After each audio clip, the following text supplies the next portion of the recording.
appreciate football. And of course, I knew we were going live.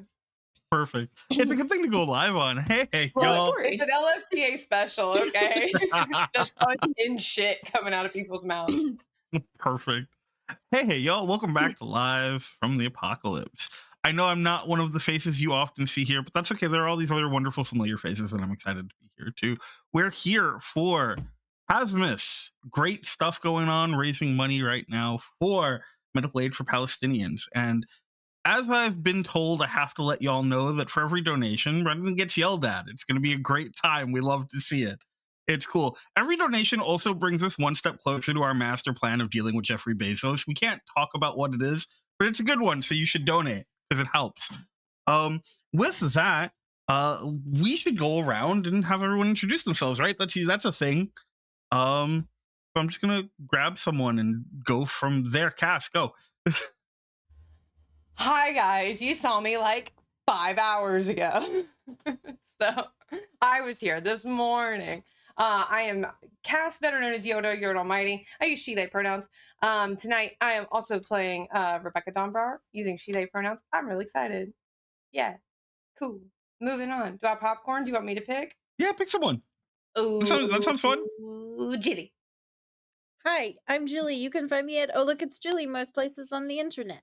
And today, I will be playing Mir, short for Miranda. And my pronouns are she, her, and Miranda's pronouns are she, they. And yay! Stephanie, you are the chosen one. Me?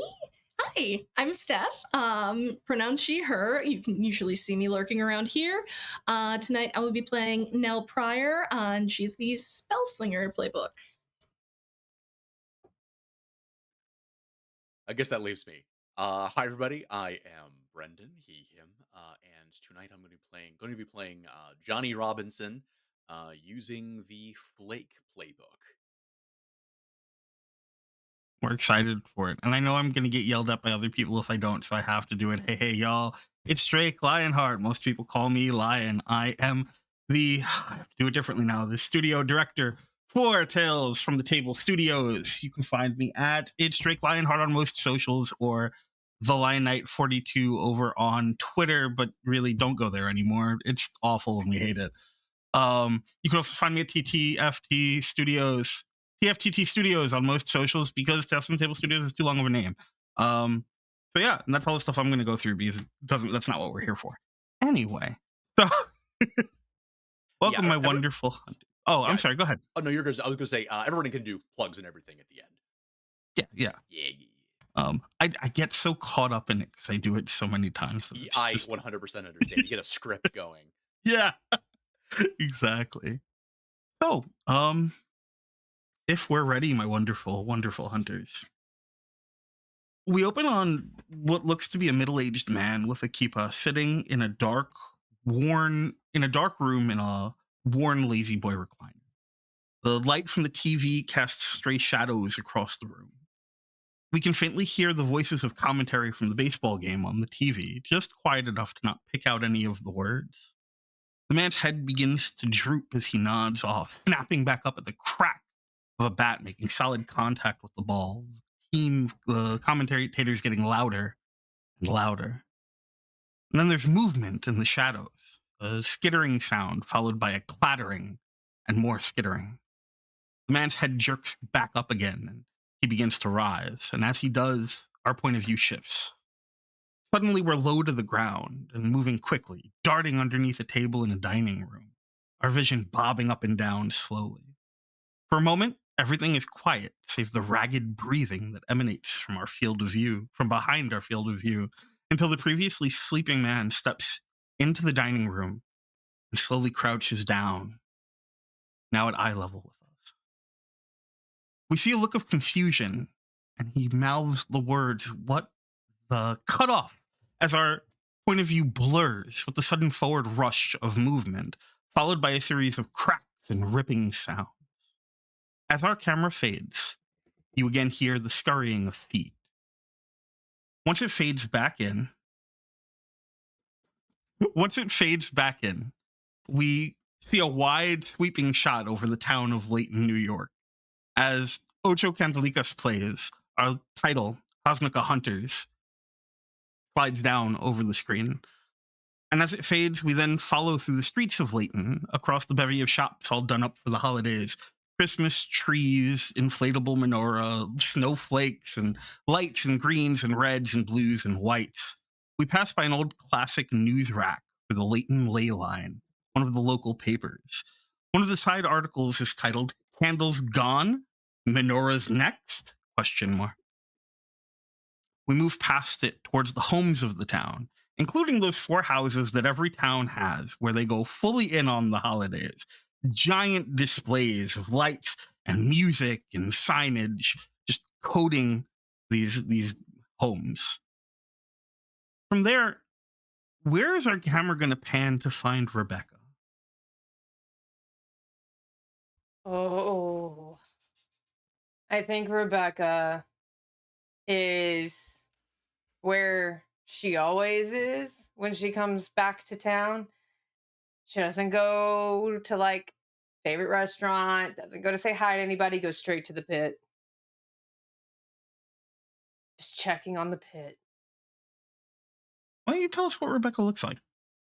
Describe Rebecca. Rebecca is probably in her mid to late 40s. Just looks a, like a random white woman, like, just like a person, like, like, hey, like there's really nothing remarkable about her.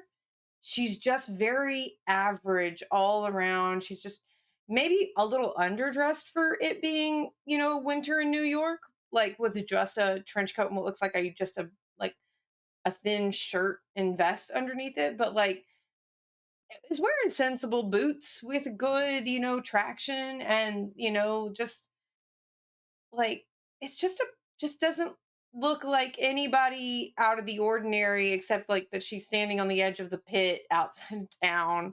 And then like if you were to get close to her, there's just this aura of don't fuck with me energy. And it's hard to tell if it's New York don't fuck with me energy or something else. I love that. And as you're standing there, I think it is noticeable that as people walk past you, they do kind of swerve to the edge of the sidewalk to walk around you, not really wanting to engage you. They don't have to. What are we doing at the pit? Just check and make sure everything is still where it's supposed to be. Hmm, good idea. Well, looking at it, it doesn't seem like there's been any noticeable changes since the last time that you've checked the pit. Everything still seems to be in place. Both Mhm. the things that anyone else would be able to notice and the ones that your keen eye would be more attuned to. Okay. Um, how long has it been since you've been here? Maybe a year. Okay. And Since whatever last drew me home. that makes sense. And I think as you're standing there and just sort of like looking into the pit, there's a moment and then your phone gets a notification. And then another one, and then another one, and then another one, and then another one. And then it just keeps going off over and Who over is it? Who is it? again. You take it out, and it looks like every message is coming from a different number. Um, you've seen this before. Mhm. It's one of the many incredibly annoying ways that you are fed on your path, for lack of a Mm. better term. Um, and each of them has the same message inside of it. There's like 119 of these, Mhm. and then the 120th comes in, and it stops. But they're all the exact same. They're an address here in Layton.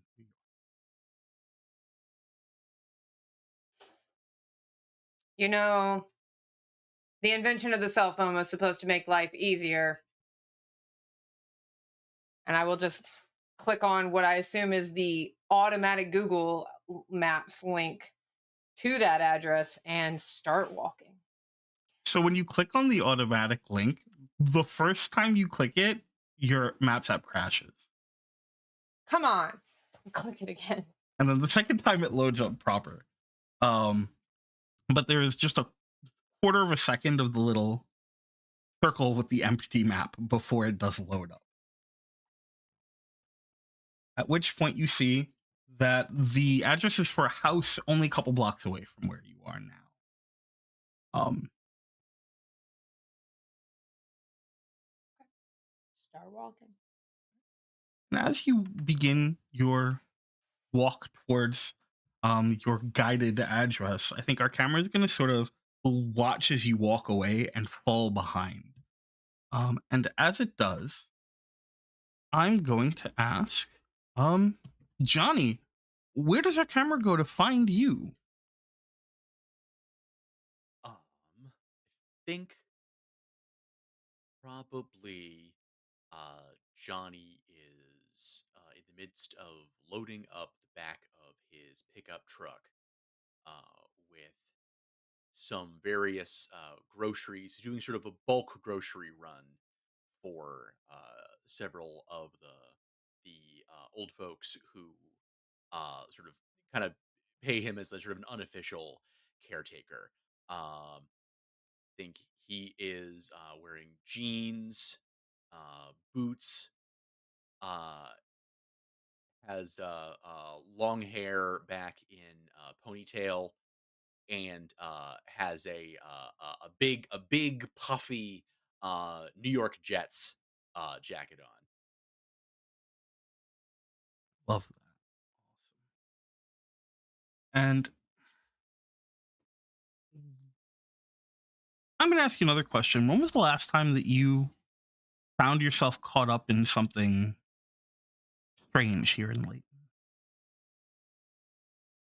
I think it's probably been a minute. I think it's probably been long enough that he's kind of started to let his guard down a little bit. Maybe not being as careful as he should be. Like that. Okay. And where did you say you were?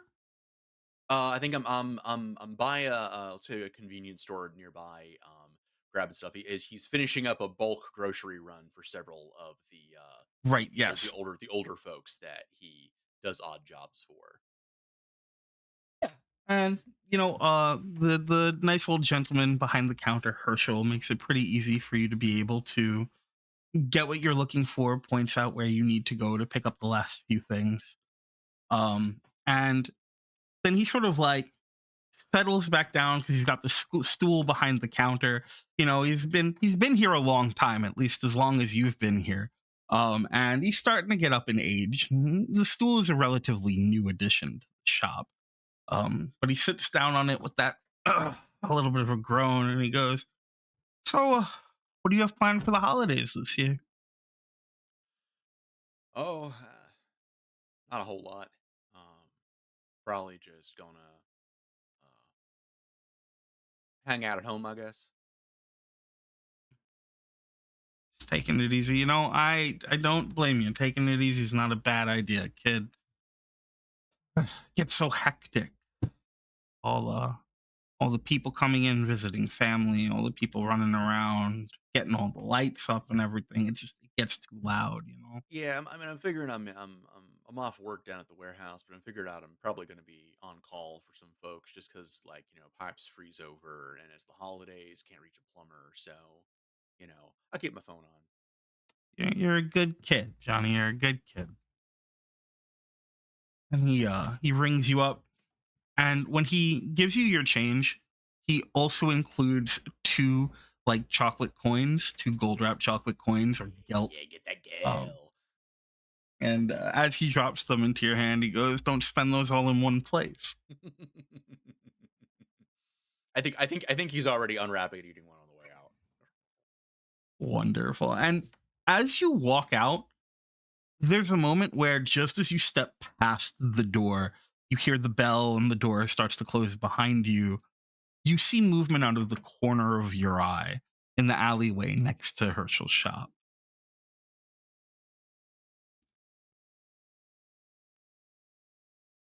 Hmm. I think it seem like a dog or something, or Might be. I think he'll probably go over just to, check if it's like a stray cat or something like that. It's cold. It's cold out. Yeah, for sure. You get to like the edge just where that alleyway is, and you hear a light scratching sound. Peering around into the alleyway, you see the large like dumpster that's out back kind of shakes a little bit and then goes still, and the scratching stops.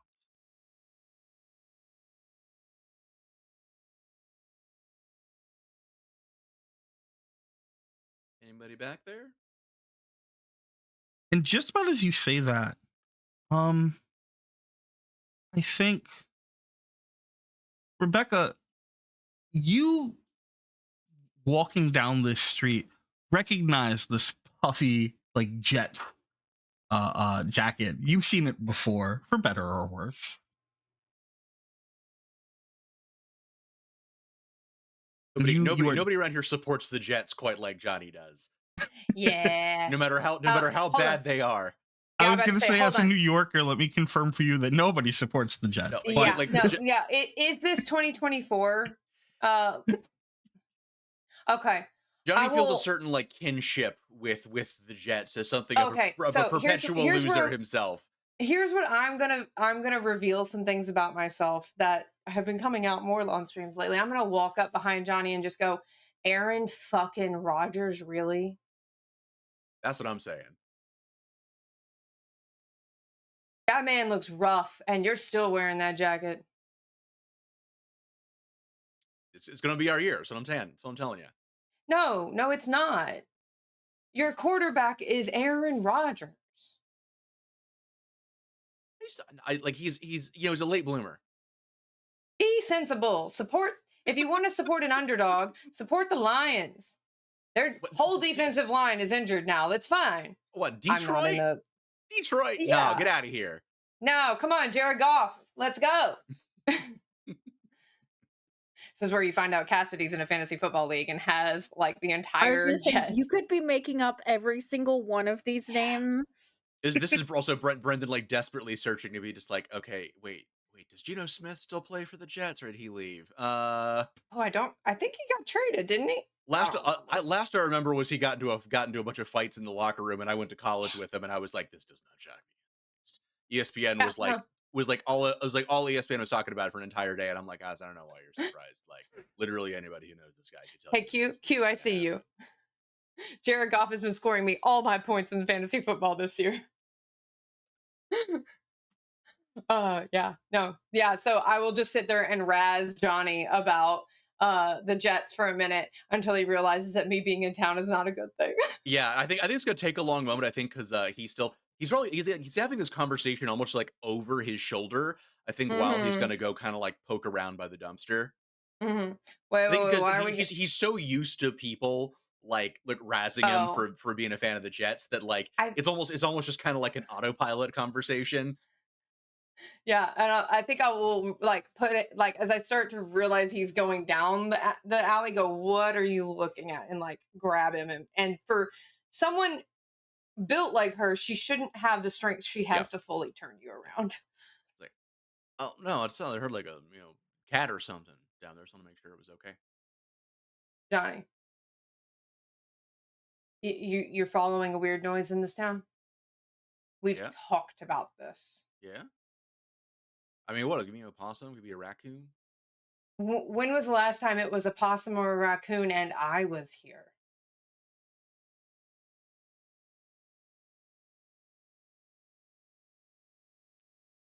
All right, Walk away. okay. All right, Yeah, okay. That does okay. All right, I'm starting to put some things together now. All right, yeah, okay, yeah, all right, yeah. okay. You were putting groceries in your car. Yeah, Let's go okay, do that. Come on. okay, cool. So okay, we're not okay. So we're not No, looking at no. Okay, all right.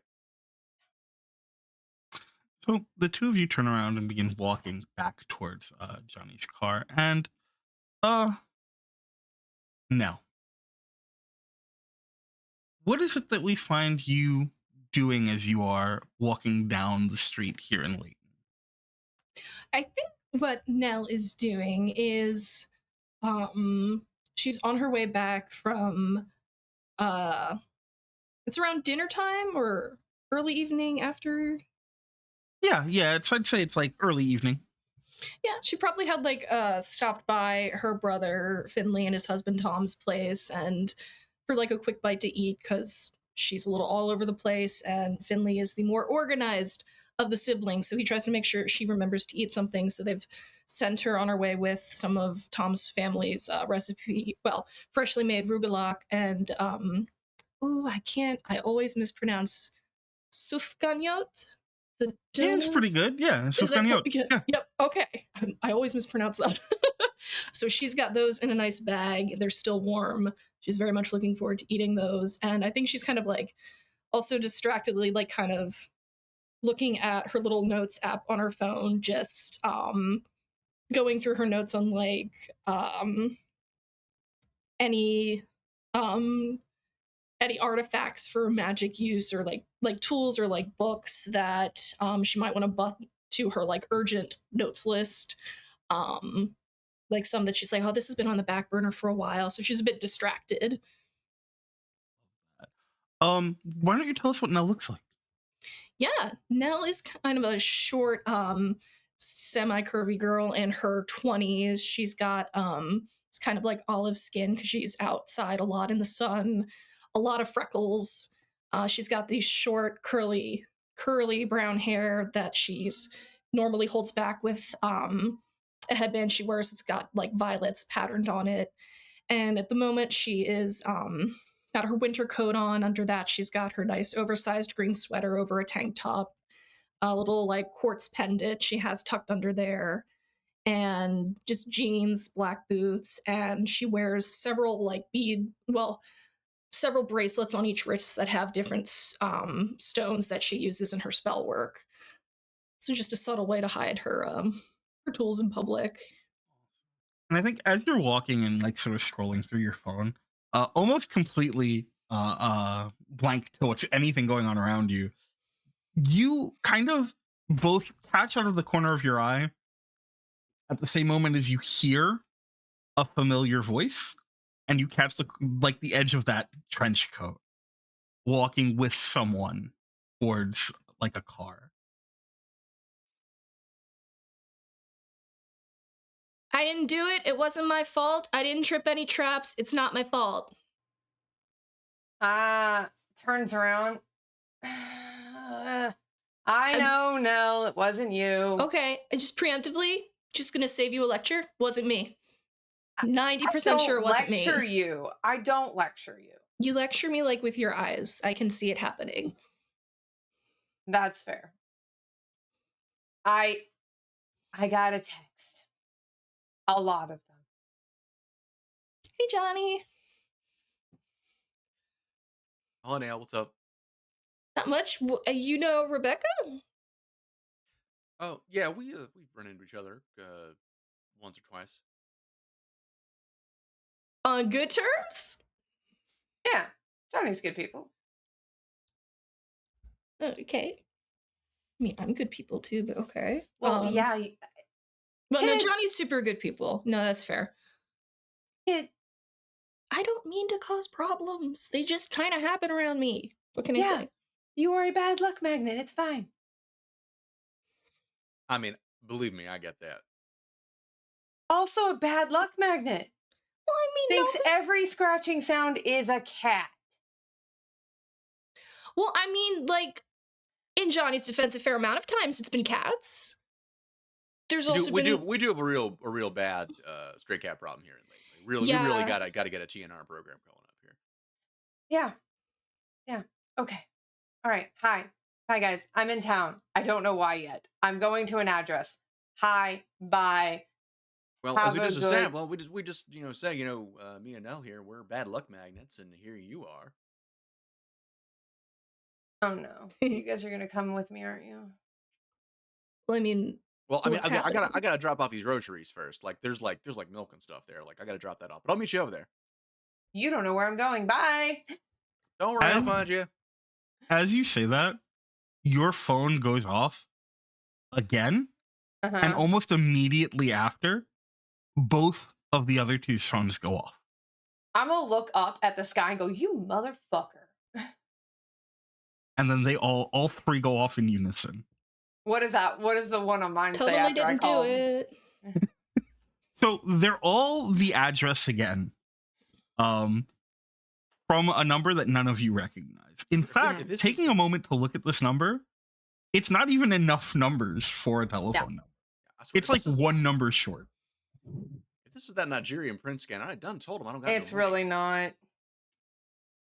I mean, they can text me, so like I don't answer the phone if I don't know the number. But this is It okay. Both of you have been around me enough. You know my little one-way radio. You got That's the the person on the other end. Yeah, Yeah. yeah.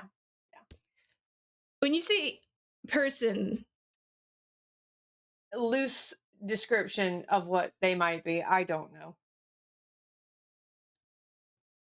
Is this like a multiple eyes situation? Like Biblically accurate. I think Johnny is texting on his phone, holding it like weirdly close to Rebecca.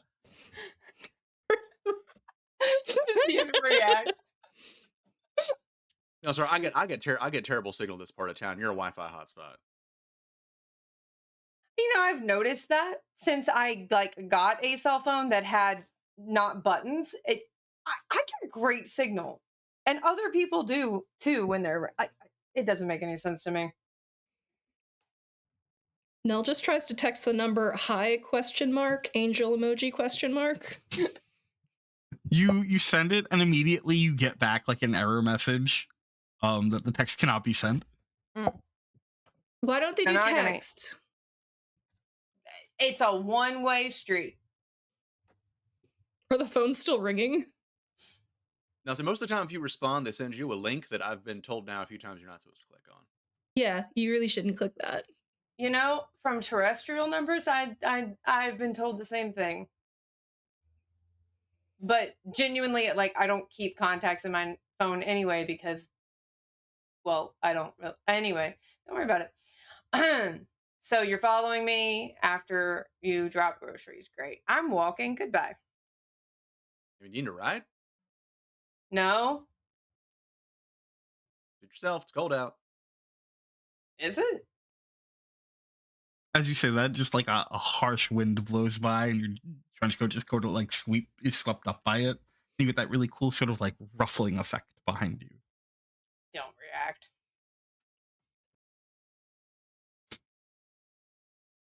Hey Johnny, if you drop me off at my apartment, I will give you your choice of rugalak, sufganya, or both. Rugula all day. Yeah, hop in. Thank you. See, now Brendan wants rugula. That's the problem. I know. I I'm do like, too. I want some. So as these two groups sort of go off in their separate directions for now, our camera sort of pulls back a bit, and then it turns sharply. And as we sort of glimpse through a window, Mir, what are you getting up to right now? I think Mir has very, very cheap binoculars. And is kind of looking out and then kind of going back to a laptop that is next to her on the couch thing. As you can see, she currently has her foot elevated. She has a cast on her leg, on her foot, I should say. And then gets on one of those little knee scooters and goes across the room. And kind of writes something down on a board and then goes back to the computer, which is on her blog with several Reddit tabs open next to it.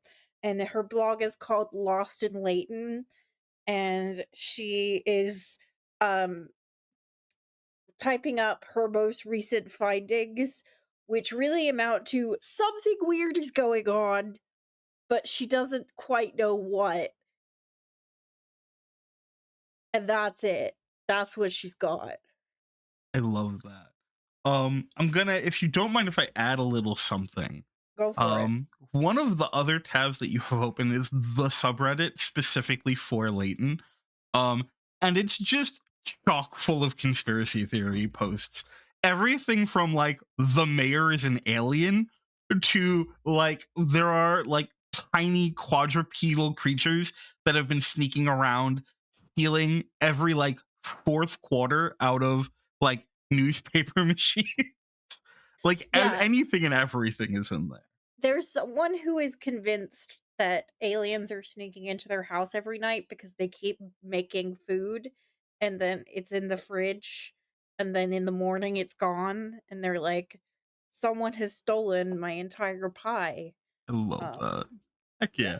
And one thing that you have noticed has popped up a lot, and in your personal investigation, well, what you've been able to do so far, um, it seems like all of the candles have just been vanishing here in Layton. Um, anything that's not those like old, thick bottomed like standard wax candles have just been vanishing. Not just from like shops either. There are posts of people being like, my neighbor had the police over yesterday and I overheard a conversation and the only thing that went missing were their candles. What the hell is going on? Type stuff. But it keeps popping up. And usually there's not too many like comments on it. It's a pretty small subreddit because it's a pretty small town. But these posts just keep piling in. Suspicious. And I will say that almost in real time, you see a post pop up on the top of the subreddit if you sorted by new, and it is just this really blurry shot of Rebecca from the back. Um, and the post details how they're pretty sure that this alien has been around for a long time and that they've come back because it's finally time to take over the town of Layton. And this is where Earth's invasion starts, is here in Layton, New York. Miranda immediately responds to this and says, "Don't be ridiculous. This is definitely a normal human with absolutely nothing strange about them." And then it's like the eye roll emoji, clown face, eye roll emoji. And that's Within like a minute and a half, you get a message that you have a like someone's commented on your comment. And it's an account called Gimmel for Gold, which you've seen before. This is someone you've had a lot of interactions with. ah. And as you would expect, once again, they have like a 3-paragraph response that you don't understand how they possibly could have typed up this fast. That is just breaking down how clearly you're a part of this. You must be part of the government's plan to cover this up because they've already infiltrated at the highest levels, and that's why they've infiltrated the subreddit, and they're trying to convince everyone here that this is a perfectly normal human, but clearly this is part of Project Bluebeam, and it's a whole. I respond with upside down smiley face, spy emoji. How do I know it is not you who is the conspiracy former? Question mark. Question mark. Question mark. And that's it. That's all I respond with. No, you. And over the next couple of minutes, you watch as the upvotes and the downvotes start pouring in. Um, as you just end up with a bunch of these upvotes, and their whole like eloquent post has been downvoted. There's a bunch of comments of people just riling things up, calling them ridiculous or stupid or crazy. One person's like, "It's literally just a person in a trench coat. What are you even talking about?" But other than that, there is no immediate like response from them. Whatever. I return to looking outside with my very cheap binoculars. Love it. And yeah, you peek outside, and I think you see that last second of Rebecca sort of walking off. And again, just very recognizable in that trench coat. Not an alien.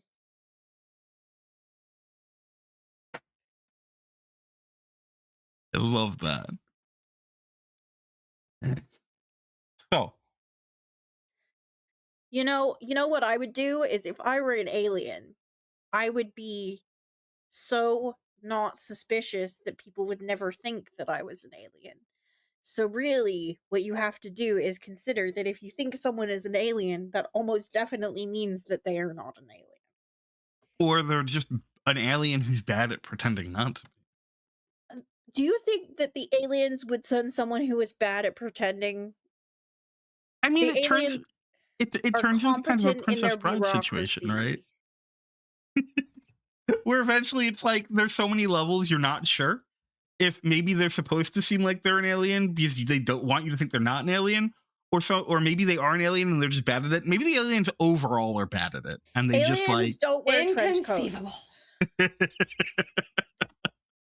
On this, we can all agree. Aliens do not wear trench coats. it's Yep. true. That's valid. That's true. You can take that to the bank, folks. This is a Yeah. true fact. Not even in the X-Files did they wear trench coats. And there were a No. lot of trench coats in the X-Files. I have to go back and verify that. That's interesting. I if true. rewatched it a couple years ago. Okay. So from there, I think there's a moment where you sort of go back to you're watching out the window, and then you get a notification from your computer. And it sounds like one of those like the Windows system update like alert noises. Mm. But when you sort of go over to look at it, what you see is a little box has popped up in the corner where it would usually be like, do you want to update your systems? Blah, blah, blah, whatever. It's just an address.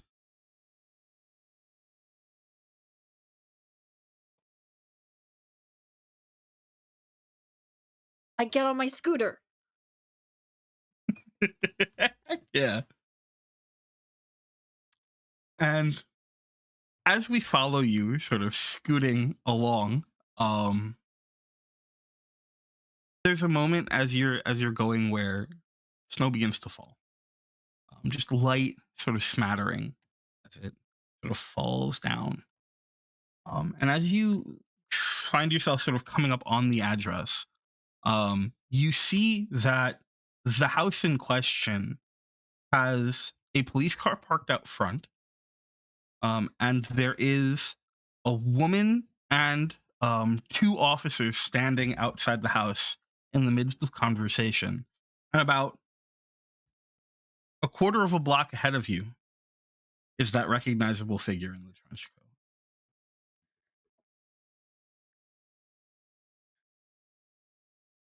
I think I zoom over on my scooter.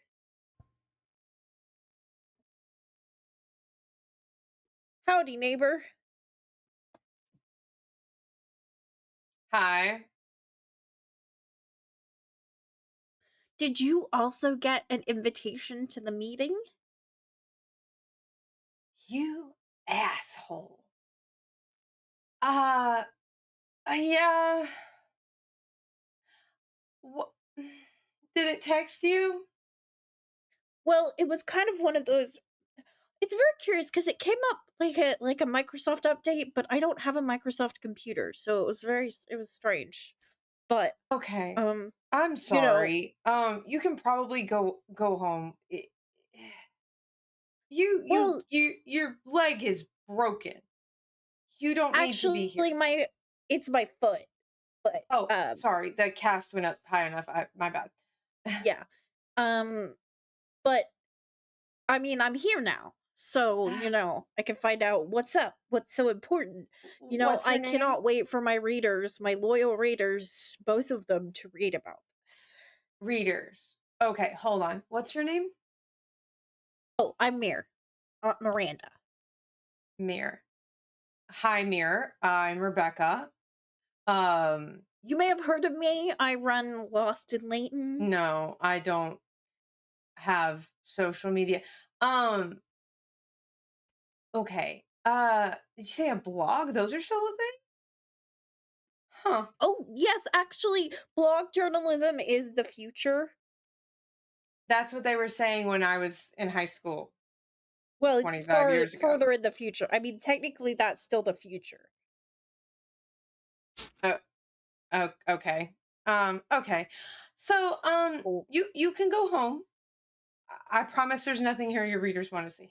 You know, the way that you're talking makes me kind of suspicious that you are trying to cover something up. Yeah, I can get that. Okay. You want me to level with you? You want me to tell you the truth? I'm always eager to hear the truth. I receive messages from an angel that tells me where to go to hunt things and take them out or relocate them, etc. It's like a euphemism, No, totally truth. but and this is the really important question. Are you an alien? No, I'm human. I grew up here. I knew it. I said I was contacted by angels, not aliens. Well, that makes Aliens much would more make more sense. sense than angels. Oh. See, I thought kind of the opposite, but I guess it depends on your point of view. Yeah, no, I get that. Yeah, having met the divine, can confirm aliens would be preferable. Well, I suppose it depends on what kind of aliens. No, Really. any of them. Literally any of them. All right, then. Well. So, your bosses, Not my boss. An annoyance. your pen pals, I'll take that. um, called me here to. Observe, I'm guessing. Potentially help. I don't know how helpful you're going to be with a broken foot, but we'll see. That's kind of Um, rude. no, that's me trying to make sure you're safe. How I about you just don't worry spend a about lot of you and time let around me people. I'm worry so sorry. about me, all right? Okay. Sorry. And I think Sorry. at this point she gets up and puts the scooter over the curb so that she's on equal level and then hops up. I could have helped with that. It's I fine. I got it. okay. Okay. All right. No, you know what? I gotta respect it. You are sure of yourself. Okay. Well, I'm gonna reach out to shake your hand. Stay safe, please, and gripping your hand where I don't think I'm gripping your hand very tight, but I'm definitely gripping your hand tighter than a woman my size and build should be able to. Just stay safe. And if you get in trouble, please call for help. Who precisely should I call? Rebecca. Just call Rebecca. Out Sound loud better. or Yeah, just help. Yeah. Hey, Rebecca. hey, oh, because we're going. I see. Yeah. Yeah, you're coming Do with you me. think did anyone else get invited? Almost Um, perfectly timed as you asked that. Uh, Johnny, Nell, I think the two of you come sort of driving up to the address. they got Um, invited.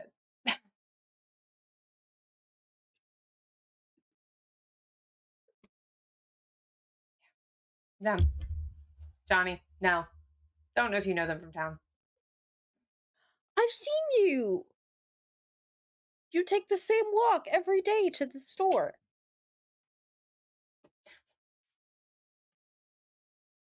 That must be you, Johnny. Yeah. Sorry. I directionally I'm a little Mm. the painkillers. Oh, yeah. Yeah, no worries. Hi, I'm Nell. Nice to meet you. I'm Mir. And this is not an alien. No, I'm not. They know that. Yeah. Okay. I'm just telling the people. I will look at Johnny because I see the thought probably cross his mind. Not an alien. I don't know. It's not what Art Bell was saying. Wait, so there are aliens? I don't know yet. I'll let you know if I find out. Okay. So why did your person want us all to meet here? No clue. I'm gonna guess the cops being here is something.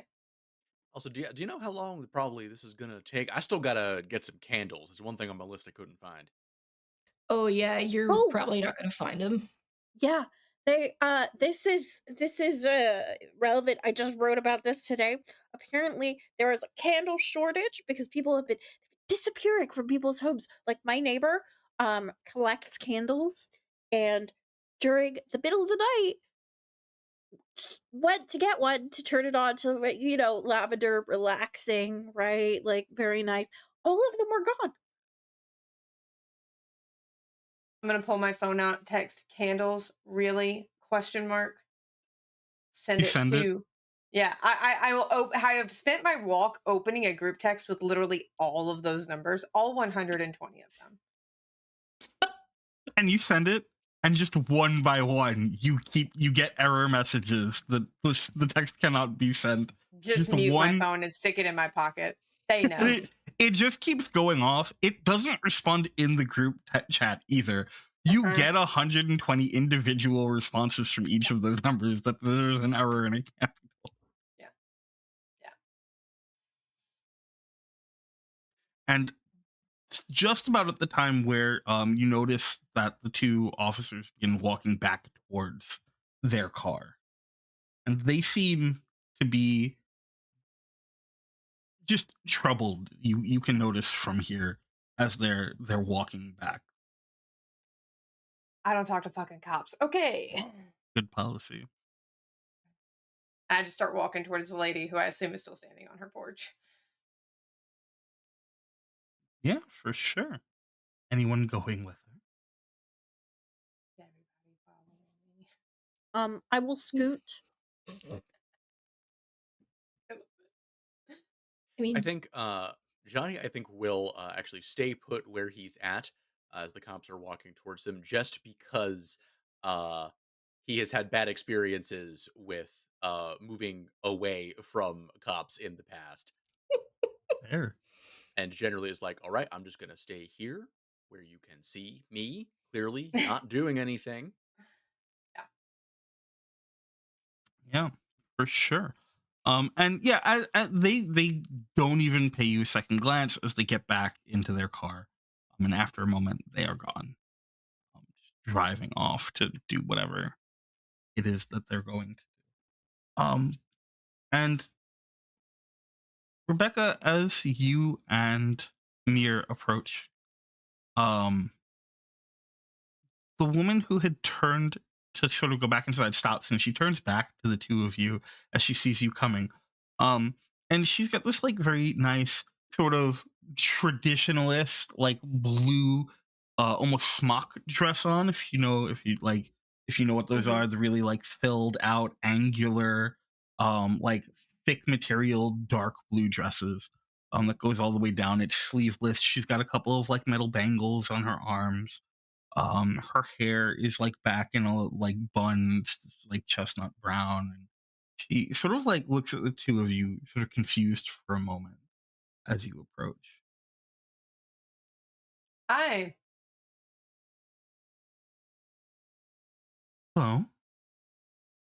I've been told there's a candle shortage. Any chance you had some taken? I'm terribly sorry. Who are you? Oh, hi, I'm Rebecca Dombrower. Okay, I can't say that I know you from anywhere, Rebecca Donbrower. Yeah. Have you heard of Lost in Leighton? Yes, my wife reads it. Perfect. Just like Why? steps aside and lets the scooter come forward.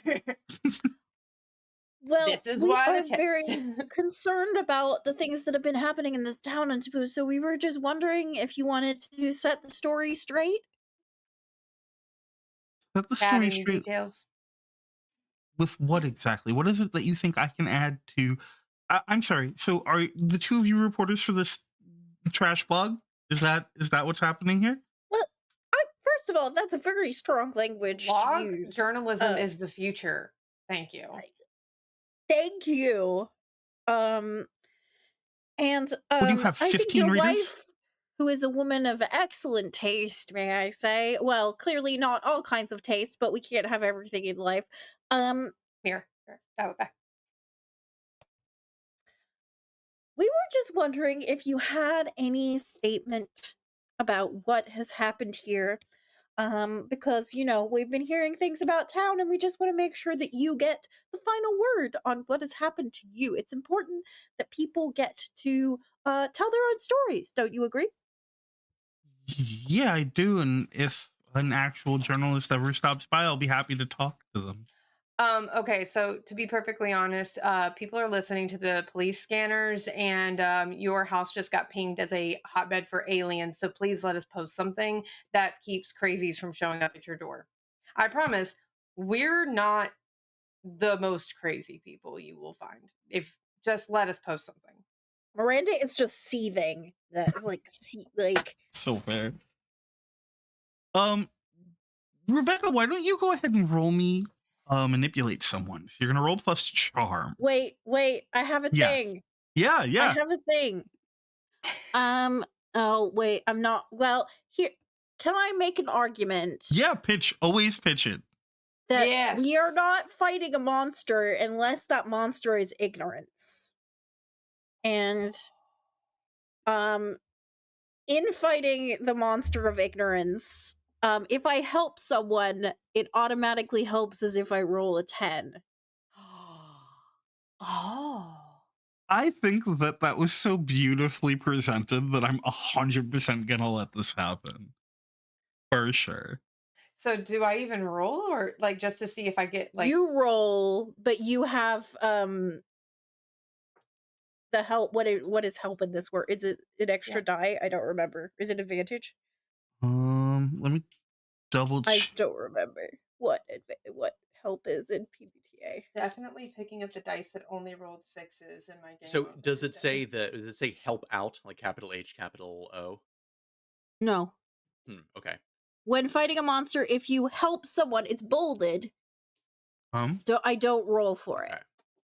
Okay. okay, so then Oh, help someone, so it would be the help out then, I think, Yeah. right? Okay, so then it would be +1 to the roll. It because it counts Oh, as you just a rolled a +1. 10, right? For Okay. for helping Yes, them? I rolled a 10. Yeah. Yeah, so then you would yeah. get +1 to your roll. Yeah. Okay. So these two dice only rolled sixes in my Girl by Moonlight campaign on Oh. Thursday. We're gonna see if that happens again. I don't know that it will.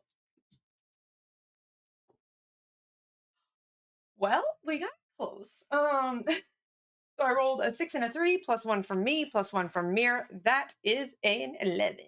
Yeah, absolutely. So, what exactly is it that you've asked them? Repeat what it was that you said. Uh, tell us what happened, because there are people listening to police scanners and they've identified this house as a hotbed for aliens. Please let us convince them otherwise before people crazier than us show up. Right. Yes. So she leans in a little bit and she goes, I can't believe that I have to have this conversation with. I don't want you to have it either, so tell us once. Great. You know what? That's fine. Look, the cops were here. They were bothering us, not because there's aliens, but one of my friend's husbands recently was attacked. Um, and they wanted to know if we knew anything about it. I I've heard about the candle shortage. We haven't had any problems. I mean, I've Hadassah has told me that she's heard from other people that they've had theirs go missing, but there's no like proof of break-ins, and sometimes people just don't maybe always want to admit when they forgot to do something, and I can't help but wonder if maybe there is a shortage, but then a lot of people who should have picked them up earlier didn't, and now that they're not around, it's easier to tell people, oh, well, they disappeared than just I didn't do it, I forgot to do it, and that happens, but uh, what's the alternative? That aliens are Well, breaking in and stealing our candles can because we for some reason that's. can we roll back? I'm so sorry. I'm so sorry. Your friend's husband was attacked. Mm, by what? Yes, they think maybe like some kind of large cat or like a stray dog got in or something. Into the house. Yes. And okay. Is he at the hospital? Is he fine? Like what are we talking about? Well, I mean, he's in the hospital. I'm so if for all the investigating that I have to imagine you're doing, I'd think you'd know all this already. It's not like it's particularly secretive. I just It's got back important to for town. us to get everyone's version of events. Yeah.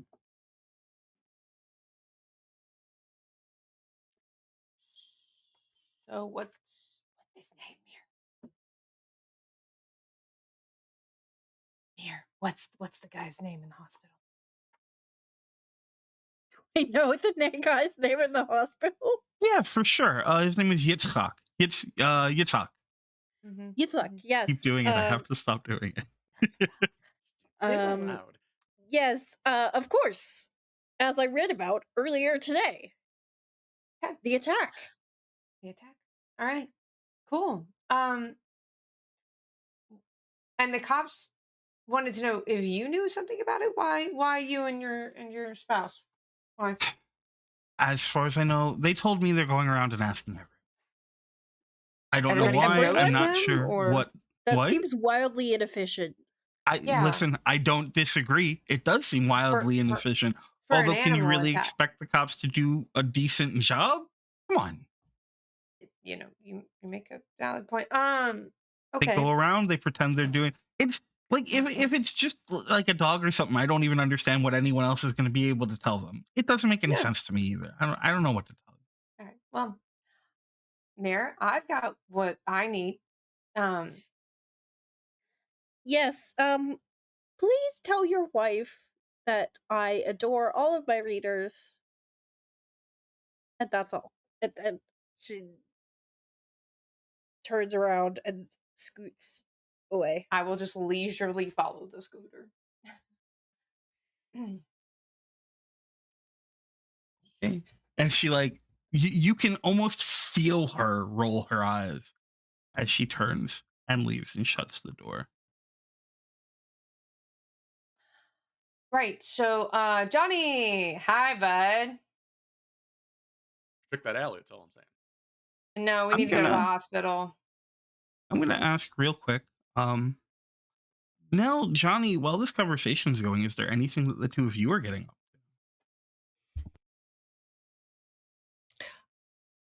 I think Nell had initially asked, like, did you and Rebecca just like bump into each other, or was there something going on when you bumped into each other?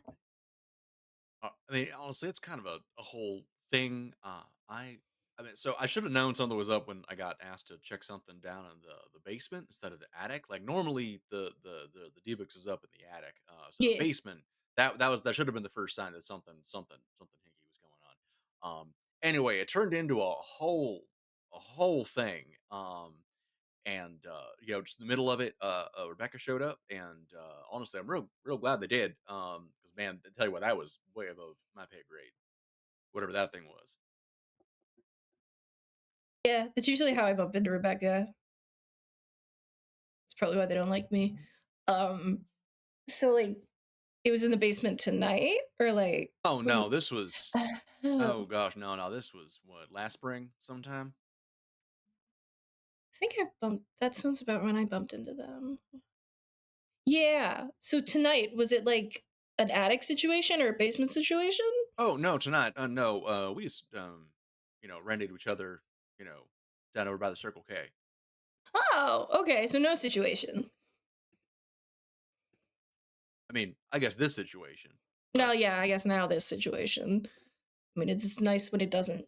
You don't drop into it, and it just kind of amples away. I've never really had it amble towards me before. This is a new one. Um, now I heard something rustling around down in an alley, and Becca showed up and said, "No, don't go in there." Uh, And I don't know, from sound of this situation, maybe we could have gone down there and nipped this whole thing in the bud right then. Oh yeah, I mean, if it wasn't just like a cat, like you'd said, or a dog, or well, I mean, I guess we don't exactly know what the situation is.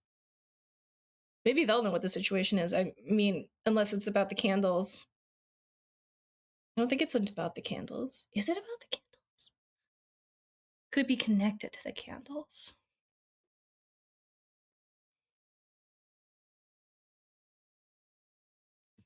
I think that's about the time when the two of you sort of make your way back over. Was it about the candles? Maybe.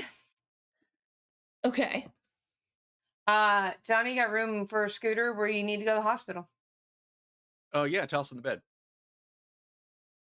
Toss the scooter in. Okay.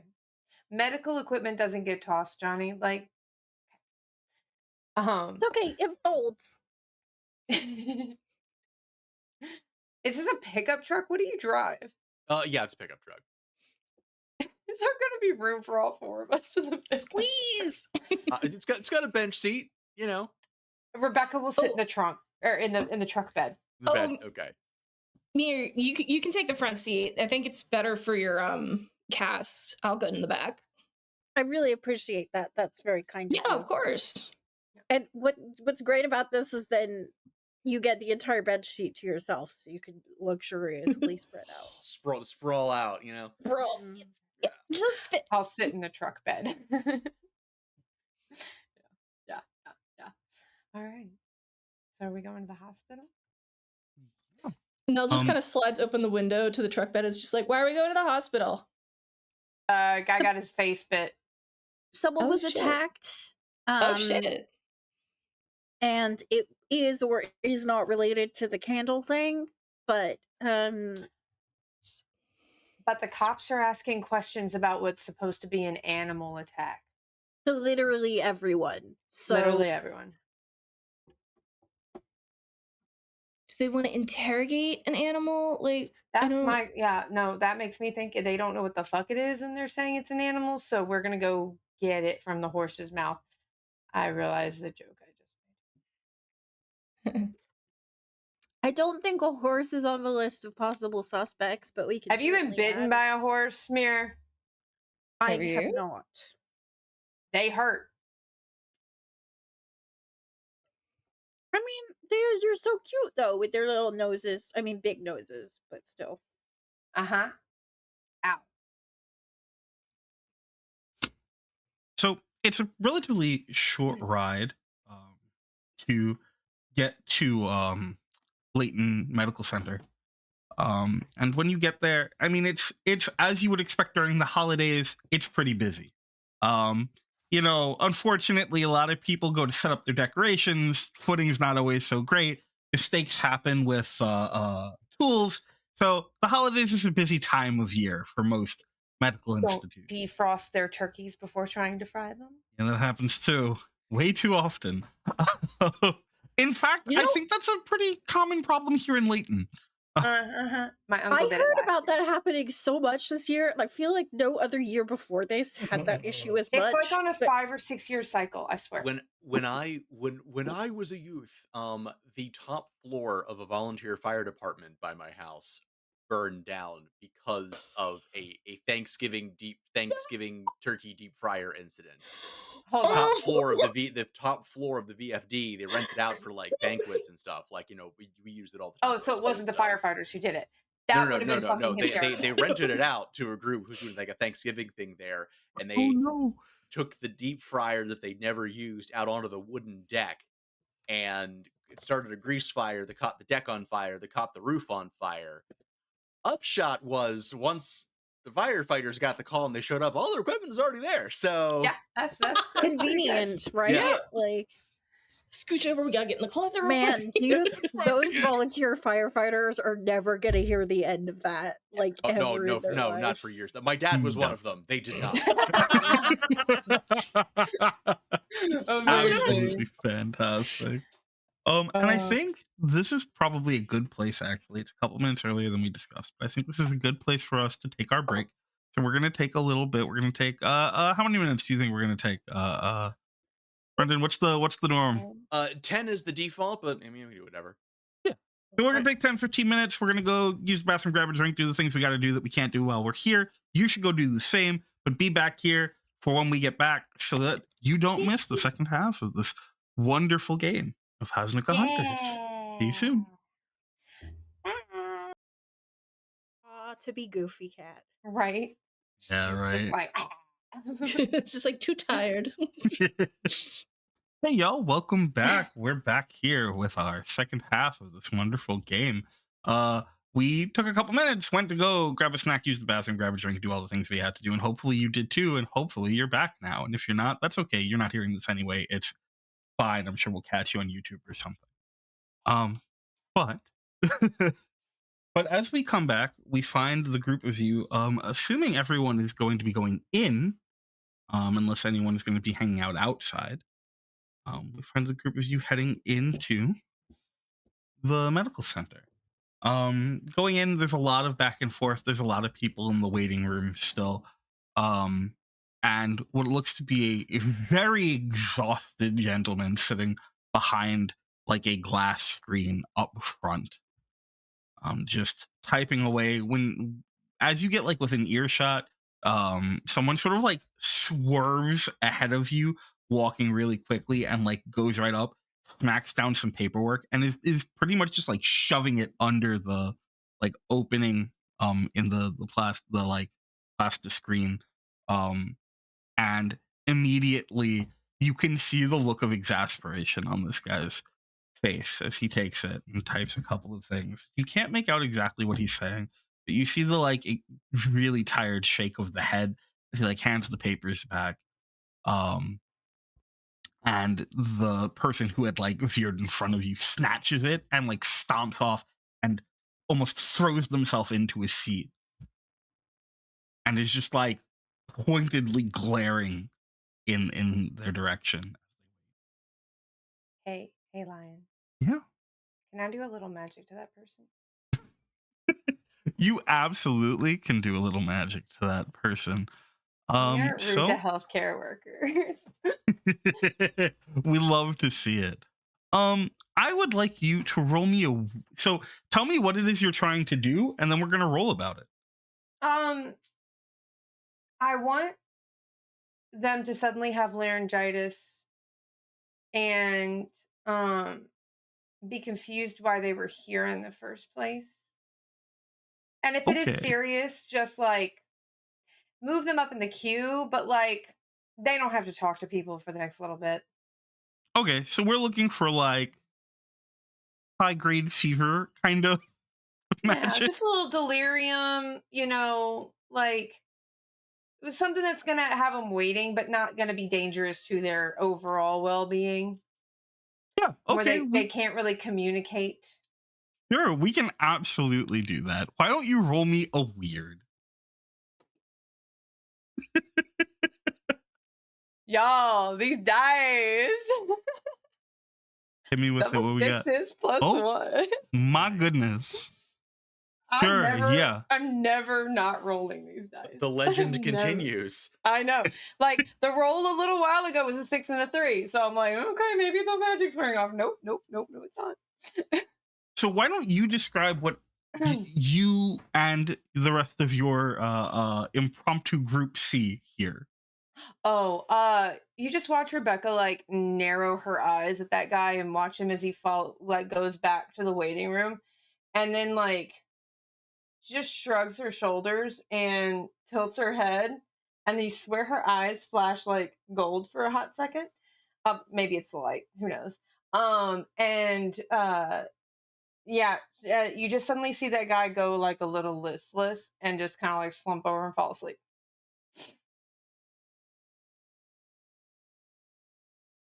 And she just turns back around and is smiling at the guy behind the counter.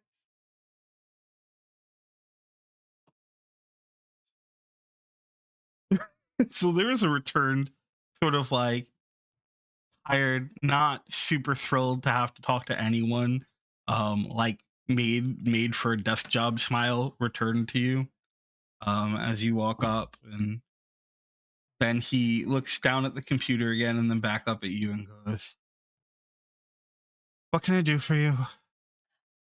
Uh, did we get Yitzhak's surname, by the way? Um, yeah, I think I can't imagine Mir wouldn't have it. So it is Yitzhak Levi. Levi.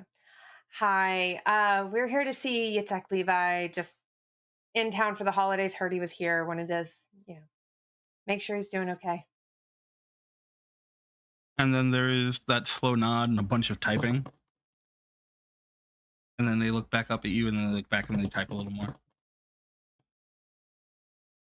And I'm gonna motion forward, like literally anybody who's better at talking to people than me, and just be Johnny will like, step forward. It's like, hey, man. Yeah, no, I know it's kind of a weird thing, but honestly, Mrs. Rabin over on 4th Street asked us to come and like just check in on him. Why don't you go ahead and roll me a charm? All right. Is this the roll to manipulate someone? Yes, it is. Can I Right. help? This time I'm gonna say you can roll to help out if you want. If you want to tell me how you're gonna help, Well, I have a move, so I don't do that. you're gonna have to pitch something to me again for that one. Um, I'm just gonna stand behind, or I guess lean behind Johnny and look very concerned and like have like almost a fake tear come to my eye. Like I'm just so worried.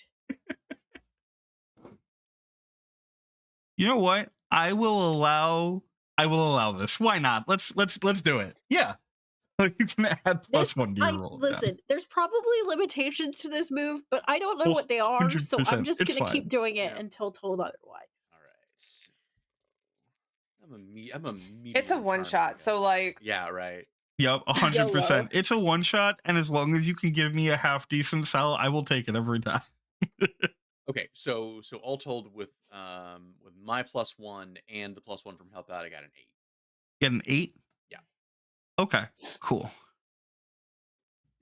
They take a second and they like sort of, you can see the gears turning in their head. They look over, you see them kind of look past you, and then there's kind of like that softening of their face a little. Listen, I'll tell you what.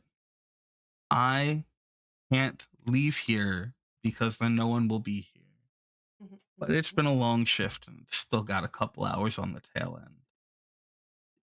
You bring me like a coffee from, the coffee machine down past the waiting room. Mhm. We can make sure to help you out. We can get you in there. You got it, boss. How you take it? All right. And yeah, Johnny is gonna go find the coffee machine. Get the biggest size they have, black coffee. Mhm. Yeah. And he takes it from you and they go, yeah, if it doesn't hate me, I don't want it. And then takes a big long sip. I do need IDs though. Gotta get everything done properly. I can Johnny send you. Johnny will go ahead and give his, just because he's reasonably confident that if called on his bluff, that Mrs. Rabin would probably say, yeah, she totally did. Tell him to go check on Yitzhak. 100%. You probably have the most good grace of anyone in this town. But yeah, and they take your ID, they run it through, they print you out one of the stickers. They give it to you, and they go, I do need everyone else's. Gotta, Yeah, no problem. Nell and will just kind of and just keep in pass us mind, over. I'm letting you all go up, but only 2 in the room at a time. Yeah, yeah. You know the rules. Rebecca hands him an ID from 1997. It's Um, always worked before. so they take no, they take yours. They scan it through. They make you the sticker. They hand it to you. And then Rebecca, they take yours. They glance down at it, and then they take a big sip of coffee and go, "Well, I didn't see that," and then run it through the machine. You hear like the little like, and then they type a little bit and hit a button, and then it prints out a sticker for you as well. And they hand it back. Yeah, it's like they're like under 21 license with the little red bar around it still. Because Rebecca's in their mid 40s and hasn't needed an ID since about then. So, yeah. Yeah, for sure. Yeah. Mir, how about you? You gonna? I mean, I've been looking at my options, and I think realistically, I just have to hand my ID over. Yeah. I was thinking, like, does she have something that she flashes? Because she might have something that she like flashes, but if it's gonna be scanned, then she doesn't really have a choice. Sure. Yeah. So I just hand my ID over. And they take it, they scan it through, give you your sticker. Third floor, room 317. Appreciate it, boss. And then they hit the button, and you hear the buzz, and the magnetic lock click open to buzz you all in. It's a pretty straight shot to the elevator. It's really just down a hallway, and everything's labeled pretty well. The ride up is pretty standard. You have that like traditional elevator music going, but it does have sort of like a holiday skew to it.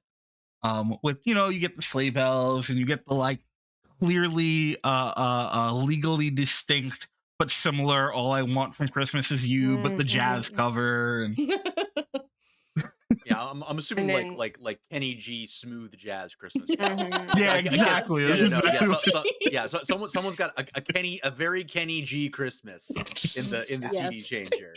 yeah, exactly.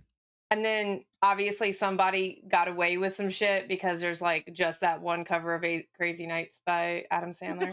100%. Yeah. And you're just like, Just in between the Kenny G juice. yeah. Love it. Yeah. And then doors open. It's really easy to find the room. As you approach, a nurse does sort of step out, and immediately, unless any of you call attention to yourselves, is going to immediately just sort of walk past you towards the nurse's station. I will whisper to the group and be like, I just need to see his wounds so you guys know what questions to ask. Well, I take that back. Point it no. You know what kind of questions like I would need answered, right? Yeah. You're smart. I just need to get a look at the wounds. So the 2 rule, let's not break that. So yeah. If somebody wants to go in with me while I poke at him, or if he's asleep, and then if not, then somebody else go in and talk to him. That's a first. Okay. All right, sure. You know what? Mira and I have been making a pretty good team. Why don't you go see if he's awake?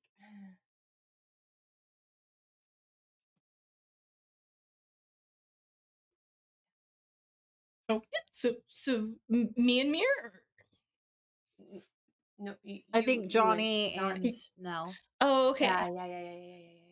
Gotcha. Yep. Sorry, I wasn't clear. I was just gesturing. No, I was still hung up on being called smart. It's okay. No, you're good at your job. Thank you. No one's mean- paying me to do this. I mean, for the record, she never called me smart, so You wear a Jets jacket, Johnny. In fact, Oh, it's been bias. implied Okay. the opposite for me. So You're what? I didn't call you stupid. Did those words say that? Did I call you stupid? she's absolutely called me stupid. So You reached into a Dybbuk box, Johnny. I was fine. It was this big, and you said a possum was in it. I was fine. They can compact. Possums can only get so small. Maybe we should talk about this later. Yeah. Rebecca clearly has never seen a very determined possum before. Usually it's a Dybbuk, so fair. And no, we'll just kind of lightly knock on the door and just kind of crook it open and poke her hand and says, Mr. Levi? And there's that very classic, like, as it opens. Oh, God. And it's a single patient room. The bed is sort of set up near this like large, almost like wall to wall window that overlooks Layton. And in the bed laid out, you do see Mr. Levi. One of his legs is sort of hung up, bandage casted and wrapped. One of his arms is also sort of in a sling, held in place. You see there are like deep scratch marks across his face, and you see like peaks of bandage from under the like hospital gown going up the side of his neck and then down to who knows where. His other leg is also bandaged. There's no cast on it or anything, but it's also sort of bandaged up. And he has like one big purple black eye. And he sort of like looks over and you see his eyes sort of narrow and his head sways just a little bit as he like tries to lift it. Who is that? Come closer. Yeah. Hi. We were just checking in on how you're doing. Do you need water or anything? Are the pain meds holding up okay? You one of the doctors, you don't look like a No. We're just visiting. Some friends of yours had asked us to check in on you since we were in the area, so we said we'd be happy to let them know how you were doing. Um but yeah, and I think while Nell's kind of like talking to him, well, would this be more read a bad situation or investigate a mystery? Ooh, Just you could roll me an investigative mystery here. okay. Let's see. Is it sharp?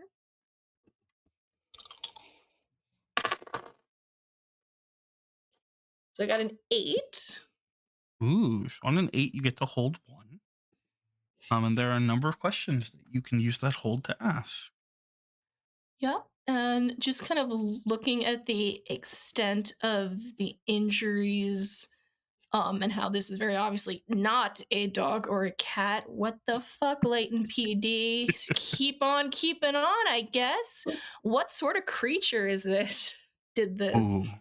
So I think you can tell, especially from the marks on his face, whatever it was that did this, the claws at least are very small and thin. They're deep, but they're not thick lines like you would get from like a large animal.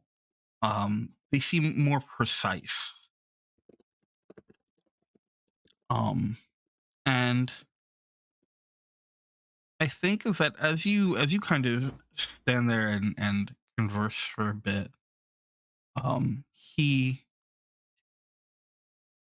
will tell you about the last few things he remembers before waking up here in the hospital. And he's confident that it was like a little kid or something. Just this ugly little child. That's the best he can do. He's like, he heard a noise and he got up and he went to go see what it was, and there was just this ugly kid hiding under his table. He's never seen him before. And he just jumped him.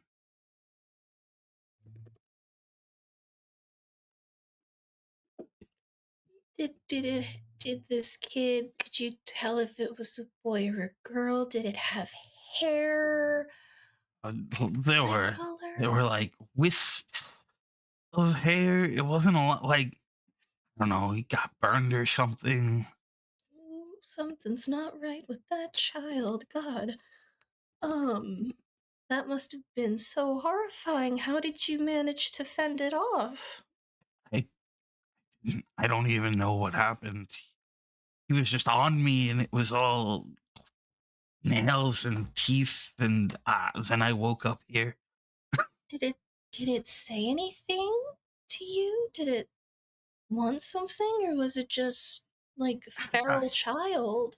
no, it had just its arms were full of our like hot menorah candles, and the gelt that we had put aside for Hana.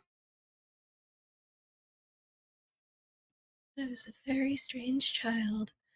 I am so sorry this happened to you. We will let your friends know how you're holding up, and that I'm sure when they're able to stop by, they will be very like relieved to see you. The police were saying that it was like a, a cat or something. Yeah, they might not have seen a cat before. I'm starting to wonder at that. Oh, but it was not a cat. Not unless the cat developed hands and threw punches. No, it was not a cat. If if they had just asked, I could have given them food or something. I would have. I don't know. They just seen a kid like that before. Yeah, that's probably something they're gonna have to contact child services about, I guess. But anything else you can recall that might be important in tracking down this malnourished child? He, they were. Oh, I wish I could tell you more. They were. That's okay. If I you can't, understand the chocolate, but I don't understand why they would want the candle. that is odd. Yeah. Just they knocked my menorah over, and then I went to see what was going on, and they were just huddled there under the table. They were like snarling almost like an animal. It was definitely not an animal. Mm, we believe you. Mm, well, you get some rest, Mr. Levi. Thank you for talking with us, and we'll let um the neighbors know so they can make extra sure to lock their doors too, so this doesn't happen again. Johnny, was there anything you wanted to ask him?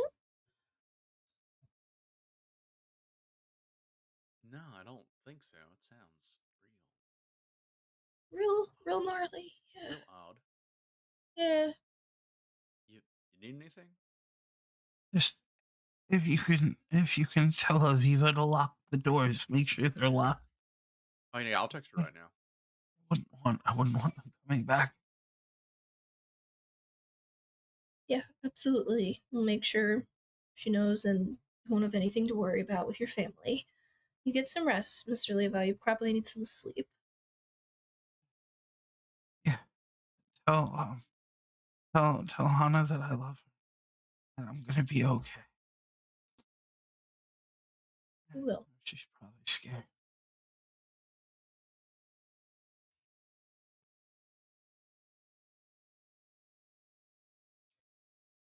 And he just sort of like settles and his eyes close, and you see him kind of like starting to drift off as the meds sort of do their thing. Nell just kind of make sure he has enough water on the cup by the bed, and then just kind of like, we should let him sleep. That's a lot. He's got a lot to process. We got that. What? Just kind of backs out of the room, just like. So, uh, Just kind of Rebecca and Mir still there in the hallway. So, it's the candle thief. Yep. It's a I knew feral it. child. It Kid. looks like a feral child. Feral Got child, it. burned, gnarly burned skin and sharp Wispy teeth. hair, Sounds kind of like a goblin to me. little claws. Brendan, you sound really far away to me. Yeah, I was just Yeah. about to mention it in the chat. Okay. But yeah, you're pretty Huh. you're pretty low right now. Interesting. All right, is it the same now?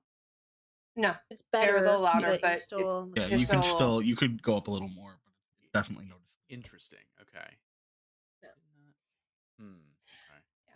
Interesting. Meanwhile, we're Right. dealing with tech goblins. Yeah. Are those? Those- Intriguing. All right. Neat. Okay. All right. Is it a little better? Oh Yeah. yeah. Okay. Cool. Yeah. Much. All right. Awesome. Thank you. Yeah. Sounds kind of like a Oh goblin yeah, to me. because it took the gout too. Mm. Mm-hmm. They took the gout and the candles. Uh-huh. Mhm. Right. Is he asleep? Yeah. Yeah. He's asleep. Oh, what am I saying? I got some text to send. Give me a second. I will let y'all theorize for a moment. I want to walk in. And I have a move that I took called lay on hands. Yeah, absolutely. So why don't you roll plus cool?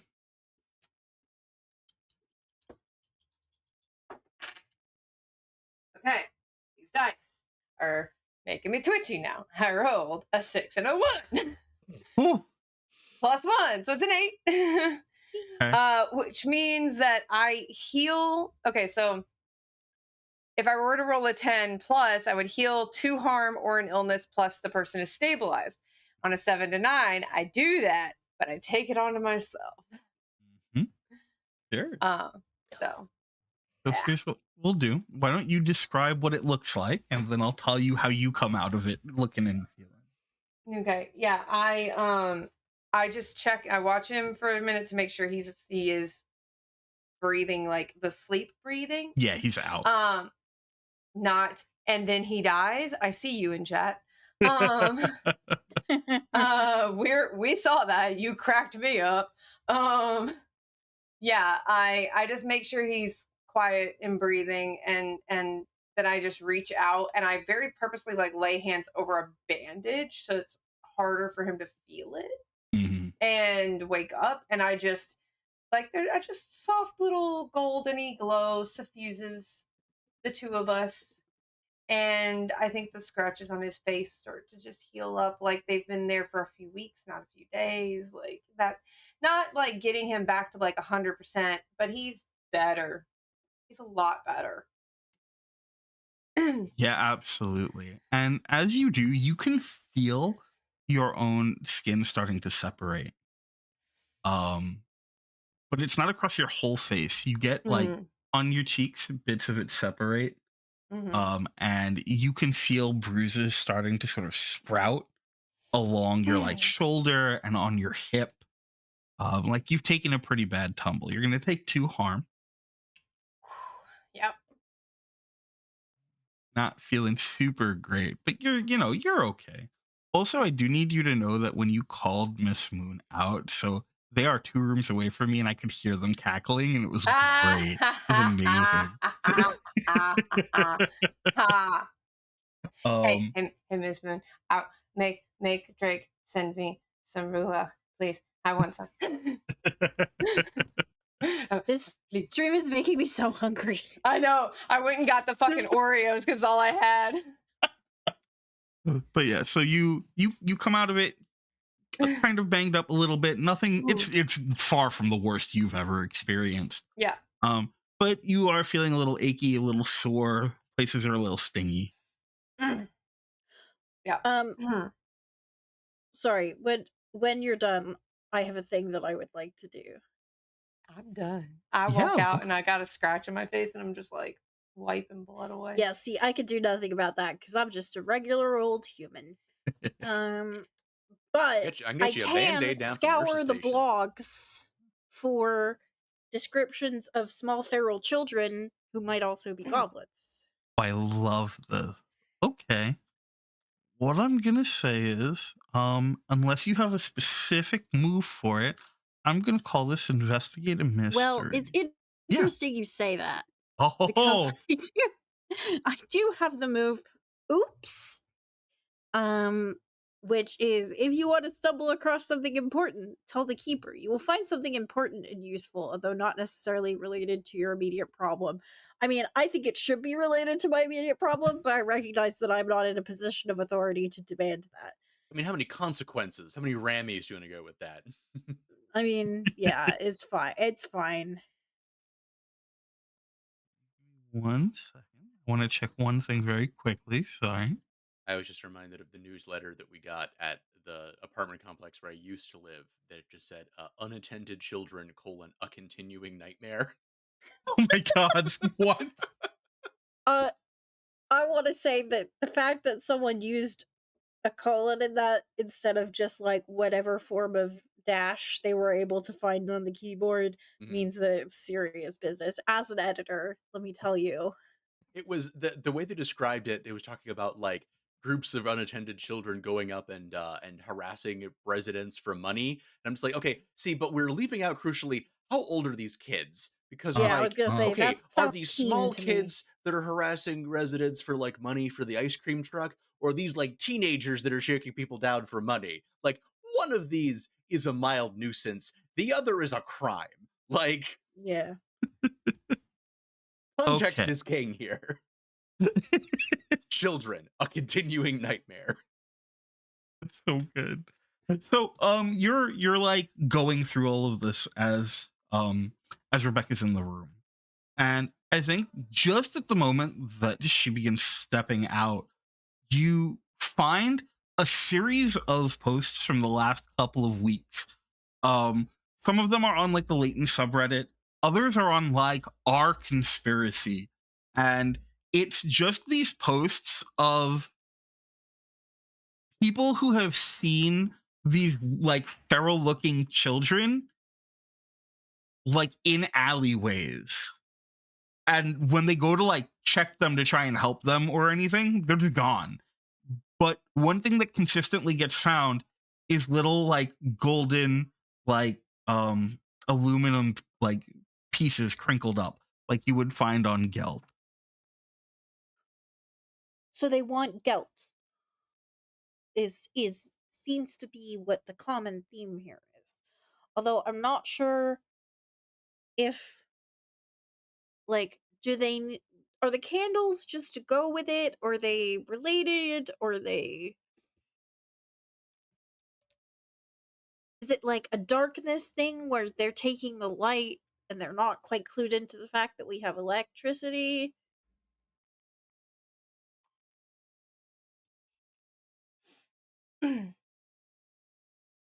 Okay. I come out to hear that part. Do I hear that part? Oh, sure. I'm not troubling to keep my voice down. I have a move. What I need when I need it. Can I reach into my like the pocket? Like I'm wearing like a suit vest. I want to reach into my pocket and like Mary Poppins pull out a book of monsters Yeah, I'm cool with that. Yeah, absolutely. and just start flipping. I thought Feral. you were gonna say like a goblin detector, and I was like, man, that's a really great Gotta item to confirm have. it's a goblin first. Right. Yeah, start flipping, looking for feral children. So Guilt. there are two entries that I think really stick out to you as you flip through this book. Mm-hmm. The first one is the goblin. Goblins can come in a lot of different shapes and sizes, so it's kind of hard to nail down. There's, the long, pointy-eared, green-skinned, like sharp clawed goblins. There's little like gray fellas who look a little bit more like kids. There's big goblins that you could maybe say are more ogre-esque. There's puppet goblins, which is a whole weird thing. We don't talk about that anymore. We don't talk about Most of the Bruno. like Mm-mm. entry for it in the book has been like redacted just full on with like a Sharpie just being scribbled out. But the other thing that comes up is imps. because imps can also take a couple different forms, and one of the forms that imps can take are what look like starved little like kids, like hungry little feral monsters that are similar looking to children. So those are the two that really stand out to you. I think not goblins, and I'll hand the book to Nell. That's yours to keep now. Oh my god. Imps. All right. Well, if they're looking for gelt, and Johnny will rummage around in his pocket very dramatically, like Rebecca was just a moment ago, and pull out the remaining piece of gelt that he got from the convenience store. Aren't you a good boy? Who gave you guilt? I'm a very good boy. I get tons of gelt on Hanukkah.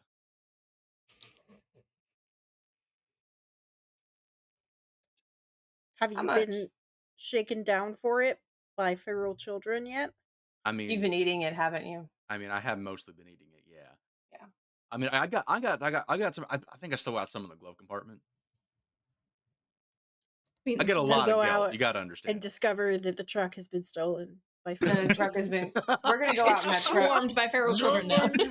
I literally am gonna look at Johnny and be like, "Is your truck insured?" Got. Goddamn government took my trick. I will like unironically look at him. Is your truck insured? When was the last time I made a payment? Which was Buddy. We should check in your trunk. we should check your trunk. Well, I mean, their little legs can't reach the pedal. Well, they could cram someone on the pedal. We should check your truck. Mm. Took my trick.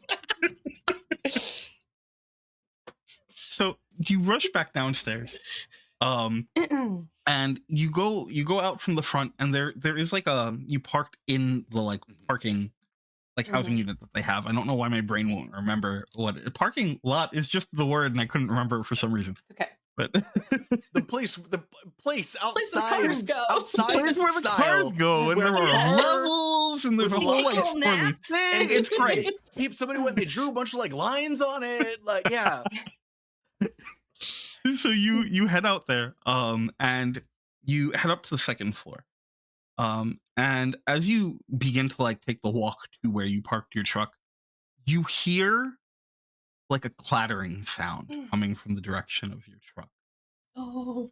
and then the sound of Faster. glass shattering.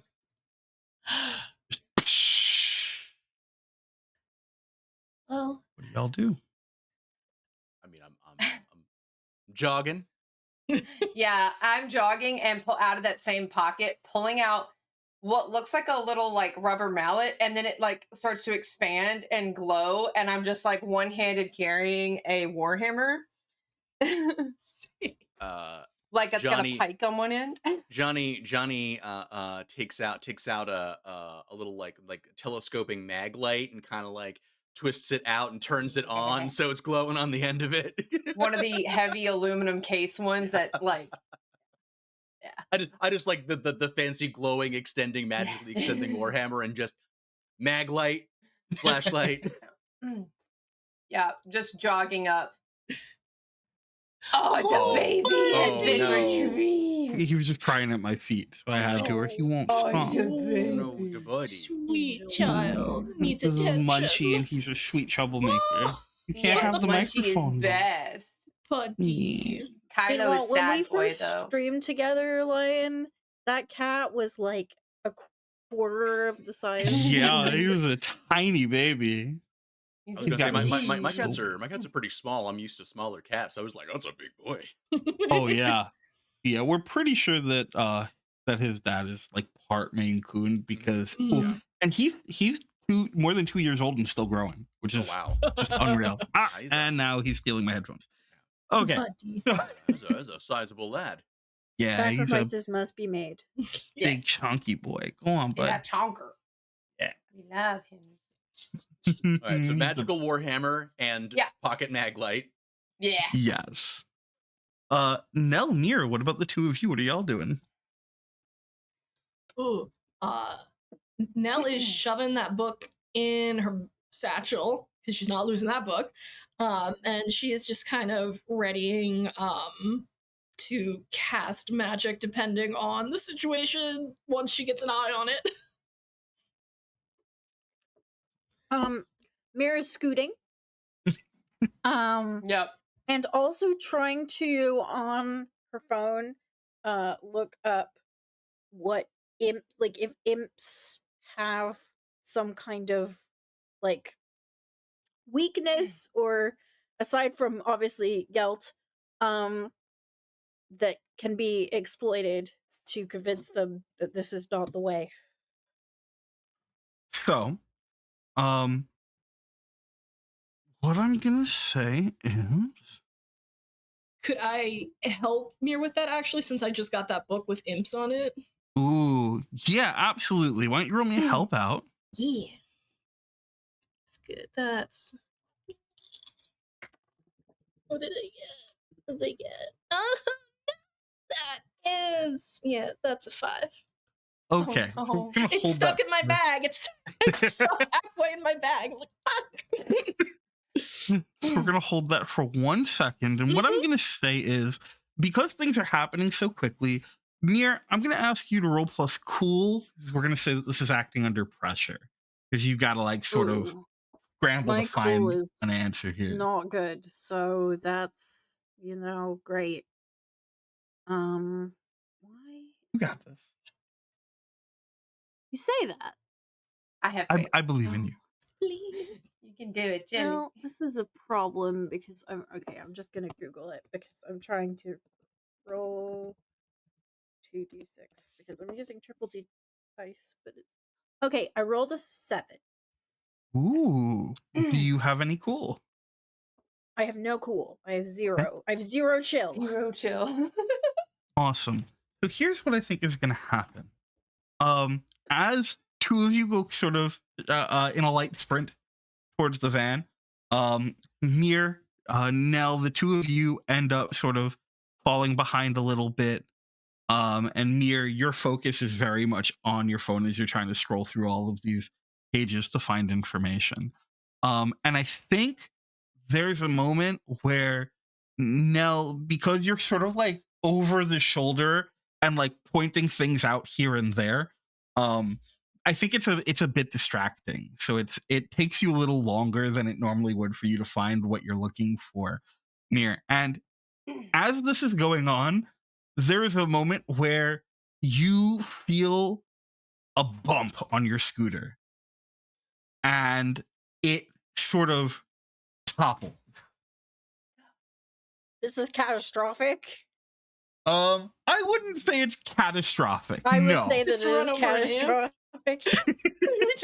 Did you just run over an ant? Found one. And you hear meanwhile, Johnny, Rebecca, the two of you getting towards the van, see the window in the front on the driver's seat has been smashed in, and you see two short, stubby, like taloned feet with like two like talons on the front and then one in the back, sort of sticking out, wagging back and forth. Inside, you can see more movement through the windows, and you can hear the engine roaring to life. I want to run up and grab the one by the feet. Like, just scoop it. If I Yeah. can. Absolutely, you can do that. You snatch him by the feet. What I'm gonna say is, let's. I think here again, I'm gonna ask you to roll an act under pressure, and we're gonna see how this works out. A cool and not a tough. This is a cool and not a tough. You're not smacking him yet. You're just trying to grab him, right? Okay. Yeah. I rolled a 10. 10? Hey, let's go. You reach out and you snatch him by the ankle and pull him out. And as you do, you hear, no, no, no, no. And you now are holding by the ankle this small, like 2.5 maybe at most foot tall little buddy whose like short stubby arms have little almost like hooks at the end of them, and their fingers, their hands are about the same as their feet, but they have a third talon and a thumb. And they are kind of like swinging at you. Their eyes are like pinprick little black dots, surrounded by like this like rancid acidic looking green, and it bears these like sharp teeth and starts like swinging at you, and it's like I will pose a question to the universe. Do I know this one's name? And do I get a text about it? roll me 1d6, and on a 6 the answer will be yes.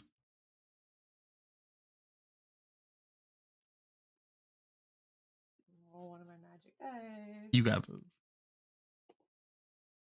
I got a 4. It's okay. Yeah, and Johnny, you come up and you see just hanging in Rebecca's grip.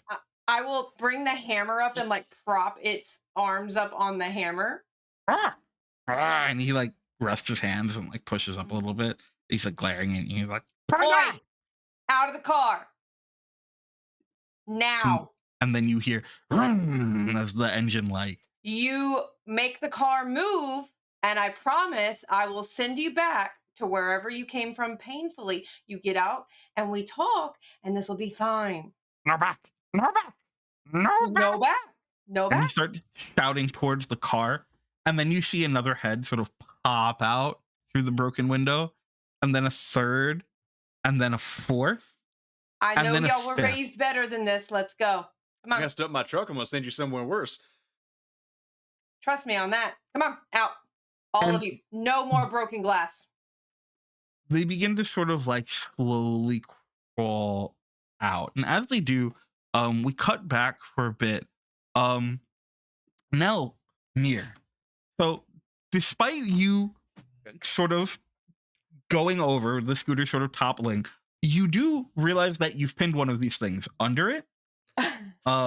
And your phone, which you've managed to sort of keep a grip on, has conveniently landed on a page that has what it calls it proclaims itself to be the expert in all things imp. And the specific paragraph that seems to have been like accidental long press highlighted talks about how you would expect imps to be really cool, like cool with fire, because, you know, assuming that they are creatures from the depths, they're all set with that. But the truth is, imps aren't actually from Gehenna, and as a result, they hate fire. I was Mhm. right about the darkness. And you just hear this muffled. I'm on the God. floor, I assume. I assume that I'm on the floor. So I'm gonna like pull this imp out from under my scooter.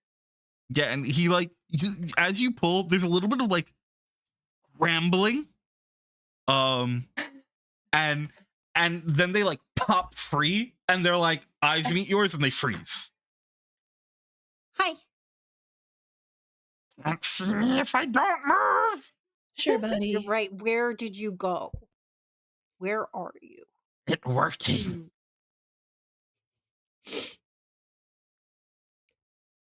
I wonder where that imp went.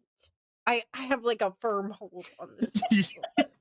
Nell's gonna write the scooter while you're dealing with that, just while still staring at it like, oh my god, it really does have wispy little hairs like an old man. So, imp, wherever you are, Yes.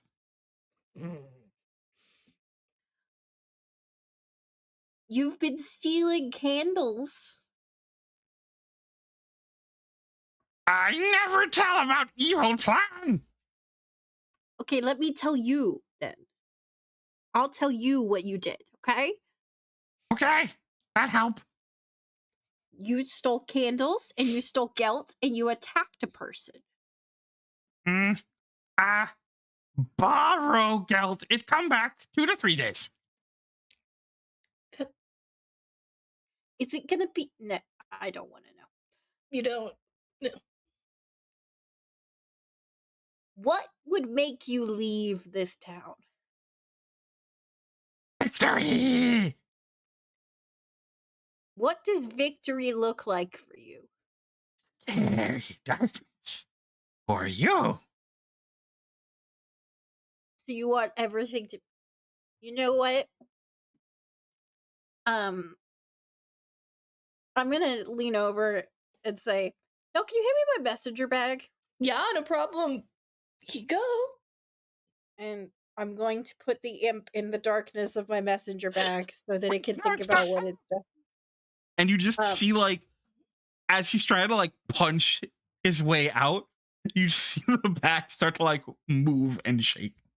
Yeah, this is a transportation method for getting downstairs with an imp. Imp teleportation. Nobody see me. I'm gonna get back on the scooter and just hold the invisible imp under my arm. Sure, 100%. And then you hear, like, the crunching of, like, someone walking on glass. You know that, like, the specific sound that it makes when, like, feet come down on it.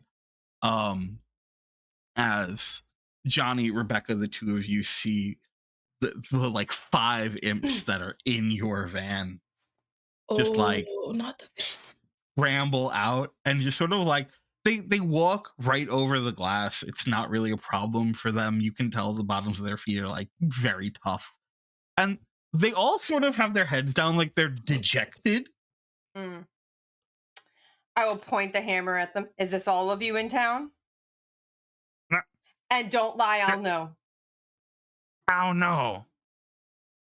How no?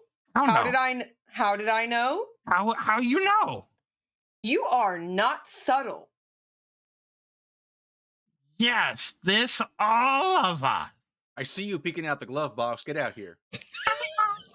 You hear from inside the van, and then you hear like a thunk, like it like kicked your dashboard, and then you see one more sort of like the hands come up on the open, like the now open window, and it like pulls itself up and it tries to right itself, but it can't in time. And he just like tumbles over and falls on his little imp butt. Yeah, and I'm holding this one. 6, 7, 8. 8. All right. Yeah, You see the Mir- bag shake a little bit. Mir caught one. Oh, good job, Mir. Okay, I'm hiding. No one know I'm here. sweetie, I can hear Yeah. you. This one's invisible. Invisible but loud. Okay, so, is this every single imp in town? Yes or no? Do not lie to me. What happened if lie? Then I make you all go back painfully.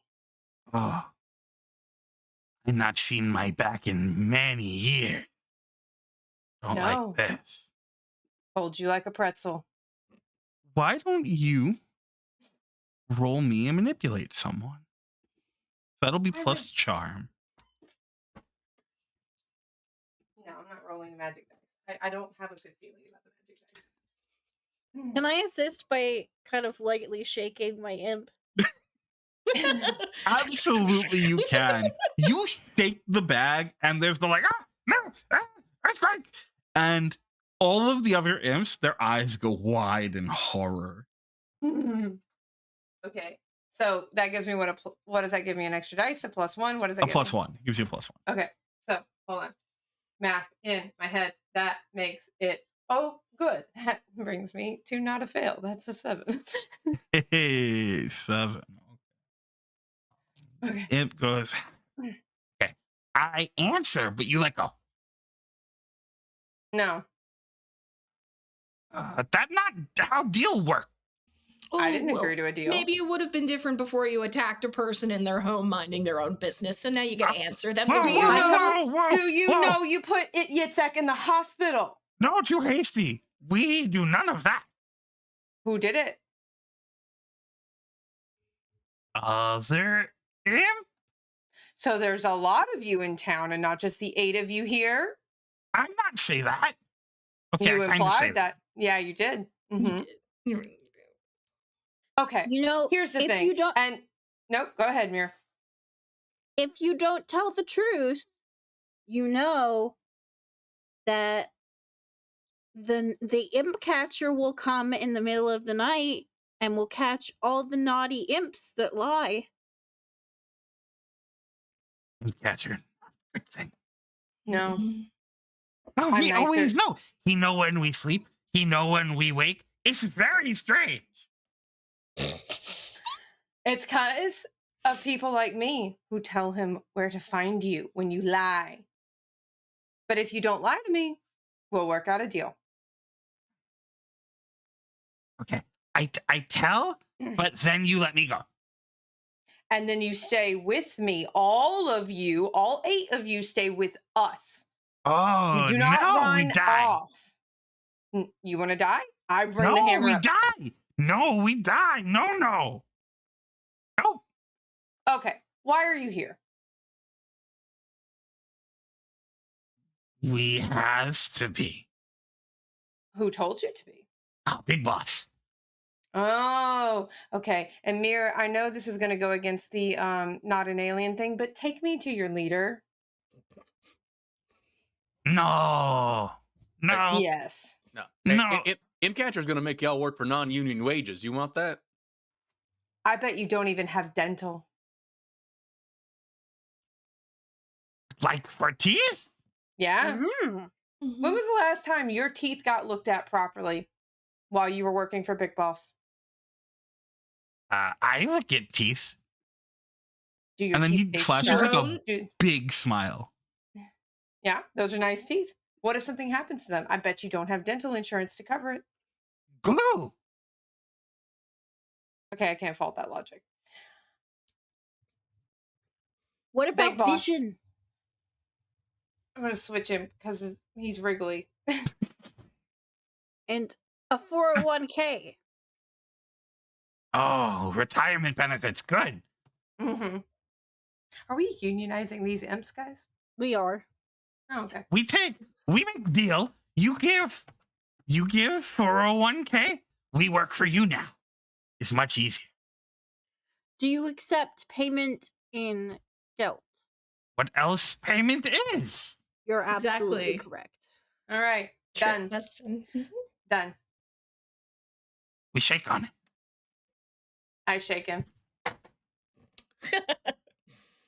Okay, let's count. Good Drop him. deal. And you drop him and he falls to the ground and he sort of like brushes himself off. What should I'm we going to call reach your into my leader? I am going to reach into my magic pocket and pull out a handful of gelt.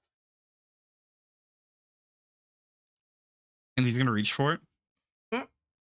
Big boss. Ah, big boss. You heard Wait. Nell. Big boss. Where? What do we call him? What's his name? How we call big boss? His Nothing name is else? Big boss. Okay. What does Oh. Big Boss look like? Tell me. Oh, big boss, very pretty. Oh. Mhm. Big boss tall and big boss dashing, and big boss have many more hairs than I do. What Is color Big hairs? Boss an imp? Yeah. Ah, Is Big Boss human like us? Well, them. and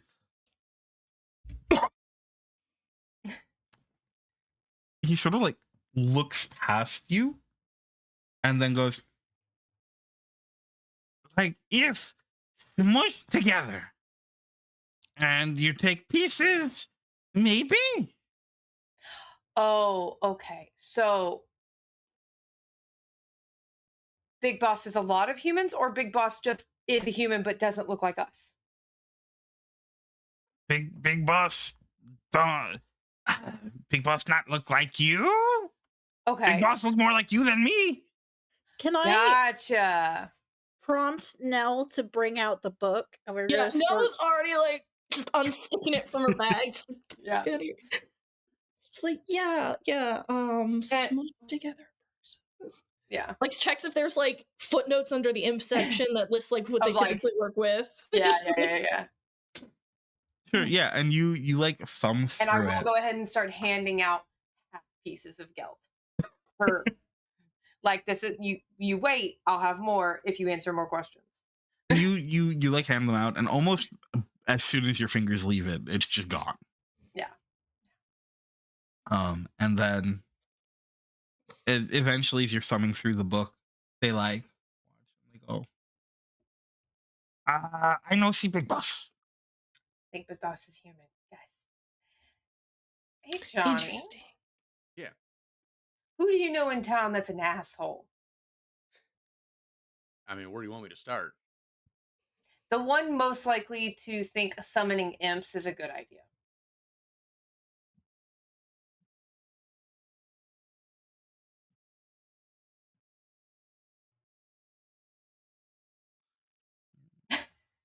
An asshole with access to geld? Does that narrow it down? And access to magic. I feel honestly, I think you're really overestimating my opinion of many of the folks in this here town. I'm Yikes. more If thinking. If I were gonna There's- guess that a figure in this town was summoning imps, who do I think it would be? Please tell me it's the Reddit commenter. Please. I'm gonna say, if you want, you can. Let's say, I think this would be investigate a mystery. You want to roll plus sharp? Okay. That can be one of the questions that we use. Okay. And I'm gonna roll 2d6. Okay. So I have a +1, which makes it a 7. Nice, we like that. So on a 7, you get to hold 1, so you can ask one question. Would you like your question to be who do you think is enough of who an do I asshole to be think doing is this? the person who is trying to Ruin hoard all of the geld and or candles in the town? Sure, absolutely. The name that I think pops up to you isn't someone you personally know, but someone who you've seen a lot in your detective work among town. Which would be Harrison Feder. Harrison. Everyone hates Harrison Feder. All that dickhead. Oh, so we do know somebody. He actively, one year, he actively tried to start a homeowners association with the express intent of making sure that no one could put up lights for the holidays. Harrison hates holidays, hates joy, hates people. Yeah, he should be living in the pit so no one would bother him. Like, No one should live in the pit. Y'all, actually, when I can- leave this town, make sure no one zones the pit for residential. Oh yeah, I'll get right on that. I don't think anyone's in a rush to zone that for residential. Okay, cool. I'm gonna point at all the imps. Okay, we made a deal. I shook on it.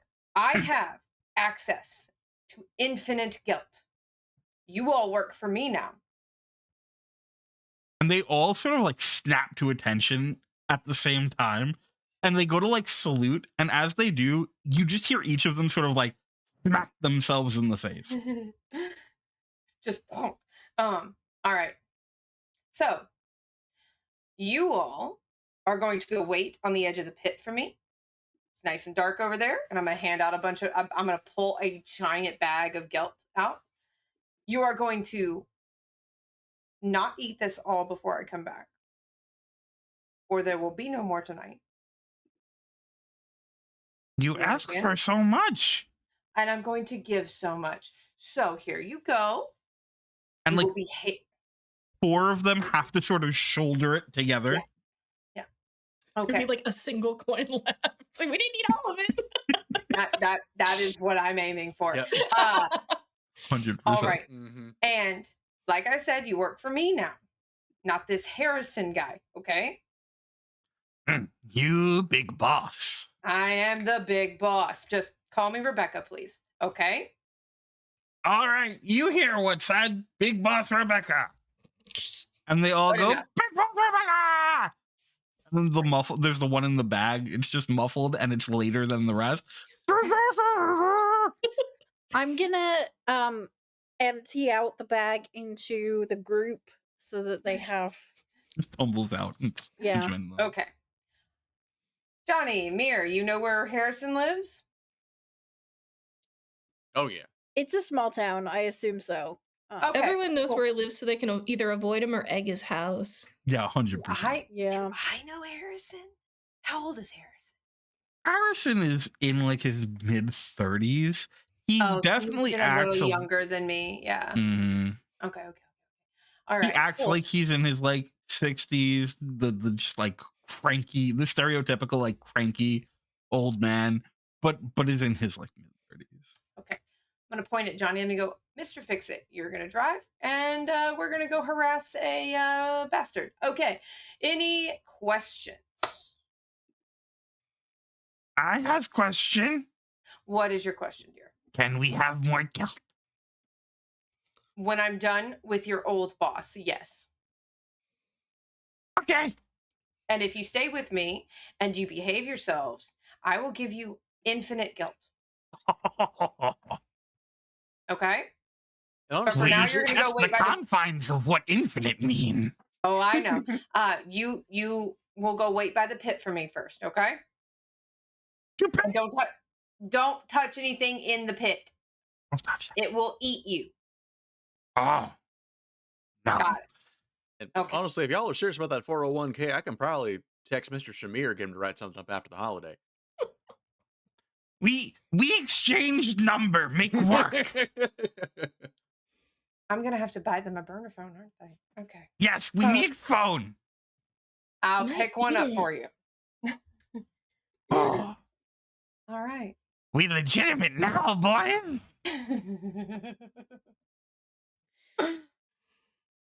And they begin to sort of Yeah, we like half unionized. march, half scurry away, carrying this bag of chocolate coins. Unionize the fucking imps. By It's this the second point, union I've started today. oh my god, you're on a roll. Well, yeah. By this point, night has fallen, the sun is set, and darkness sweeps over the town of Lake. And y'all are on your way to go. I believe the term was harass an asshole, a bastard. That's what Bastard. it was. Sure. So you arrive at the house of Harrison Feder. It is, unsurprisingly, the most boring house on the block. Perfectly beige, with a beige picket fence and Ugh. grass that is Ugh. cut just high enough for you to be able to recognize that it's grass, but not high enough for there to be anything able to go in it or for it to look appealing. There's a Is the grass also beige? you know what? Yeah, I think with the winter months, I don't think Harrison's hold very on. good with his lawn. No. You know who he is? He's the guy who gets the landscapers to come out in the winter to dye his grass green. Yeah. Of course, he yeah, is. it's such a like- good call. It's like AstroTurf green. Mm, Yep, mhm. yeah. With that Yeah, spray no, I think- they do on it, that's fertilizer, but it's just paint. Yeah, Uh-huh, Johnny 100%. takes a look at it and is like, "Man, I mow a lot of lawns. I don't think I've ever seen a lawn with a high and tight haircut before."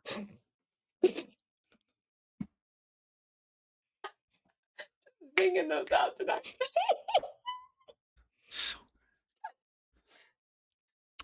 Yeah. There is nary a decoration here, and you can also tell that you can see sort of back almost into the backyard of the house. Mhm. There is the remnants of like an inflatable Santa that has now been deflated and is like draped over something with Mhm. this big tear like up the midsection that he clearly stole from somewhere to get rid of. just like flapping sadly in the breeze. Exactly. Yep. Yeah. Hey, y'all. What do you think is going to upset him more? Walking right up to his door and ringing the doorbell, pretending to be carolers, or me taking my hammer out and smashing his gate? Oh no, believe me, I know what's going to tick him off more than anything else, and it's making a scene. And Johnny's just going to yell out, "Harrison Fader, you sad sack of shit! Get your ass out here!" Oh, beautiful. I knew I liked you, Johnny.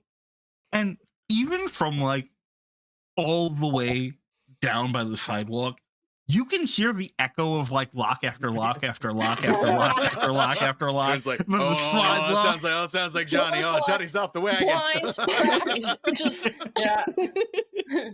You can hear the like crinkling of those old Yeah. like blinds, and you see Yeah. one like blue eye peering through, and then the door like swings open, and he steps out, and he's got this like sort of messy, almost a like comedic pompadour of blonde hair, and like thick brows. He's perfectly shaved. He's sort of like svelte. He's got on this like brown and beige like sweater vest. Beige. It's brown and beige. It's a pretty bold color choice for him, but it is the holidays after all. Yeah, right. Yes. Yeah. A little loud, perhaps. Yeah, He's yeah, wearing- But, you know, touch. but warranted He's given wearing the festive season. corduroys. Yeah, Yeah. he's wearing corduroys Yeah. instead of khakis. Yeah, Yeah. 100% he is. Yeah. Yes. classic. But And the like- corduroys are khaki. Yeah. Yeah. Yeah. Colors. Yeah. Yeah. And what you have to imagine are custom made beige Crocs. Could I roll to read a bad situation? For sure. Oh, See, man. Rebecca just sees that and starts taking the trench coat off, and like just takes it off and drapes it over the back of Mir's scooter and just like starts rolling the sleeves up. My God, yeah. Okay. And I think I also have a move third eye. So when you read a bad situation, you open up your third eye for a moment, take in extra info, 7 or more, which is great because I rolled a 7. Nice. So I take a +1 hold, and I can see invisible things. So I guess a +1. Okay, so you have 2 hold, right? Because you get Yeah, +1 2 hold on it and hold. you rolled a 7.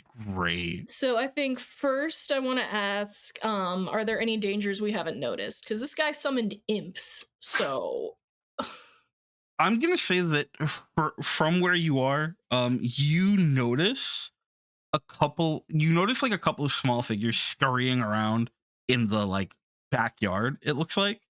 And you notice them sort of like dip through this like hole at the bottom of the also beige like large fence that he has in the back, and they just sort of like dip through it's like leaving the yard. like they're leaving the yard. Yeah. The rest of them got unionized. Okay, Yeah. hopefully.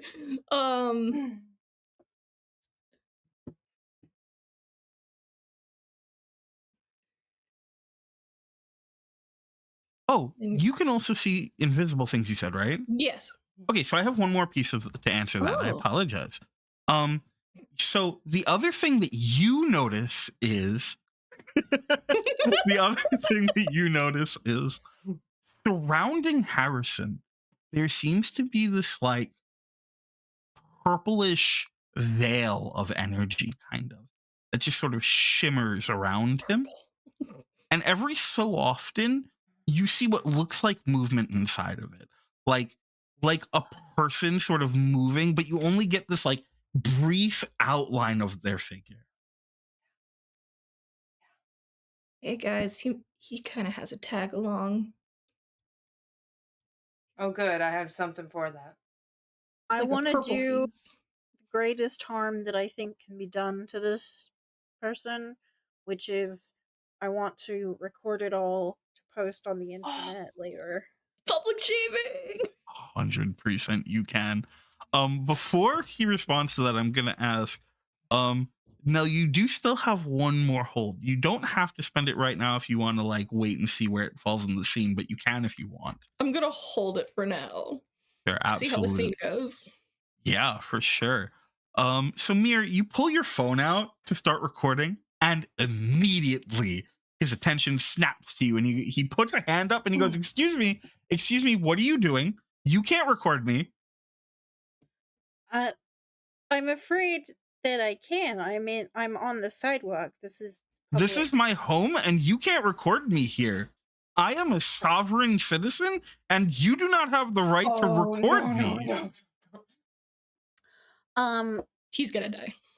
He's Yeah. gonna die. I So gotta kill I him now. think Mir just like ensures that the entirety of her scooter is on the public walkway Mhm. and just points the phone directly at him.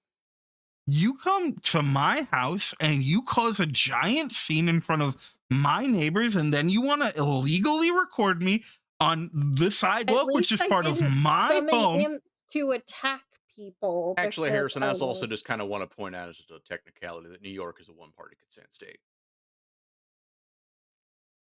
Oh, look at you over there, Mr. I know the law. I'm a sovereign citizen. I don't care what the New York laws say. Does that cover stealing people's Christmas decorations? Because you've clearly got someone's Santa sliced up in your backyard like a little freak. You don't know that that's not my Santa. You don't know that We those are do. my imps. You have no proof of any of this. Hey, How Harrison, dare did you you? cut a hole in it to fuck it?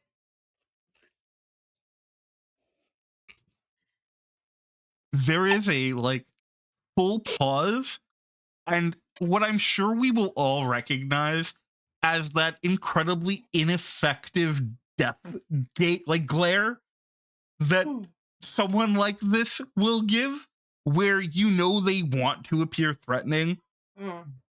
but cannot lay a hand on you.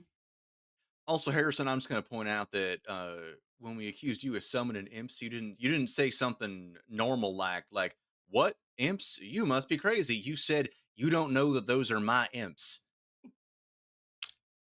Well, you don't. You have no proof of that. How dare you? Did identify you as their boss. Oh, and you're going to Yep. believe a bunch of imps? Well, yes, they're yeah. more trustworthy than you. And then, Nell, you'll notice that the like figure in the purple veil like leans in, and you can see like fingers sort of curl around the shoulder for a moment, and they're just long, slender fingers.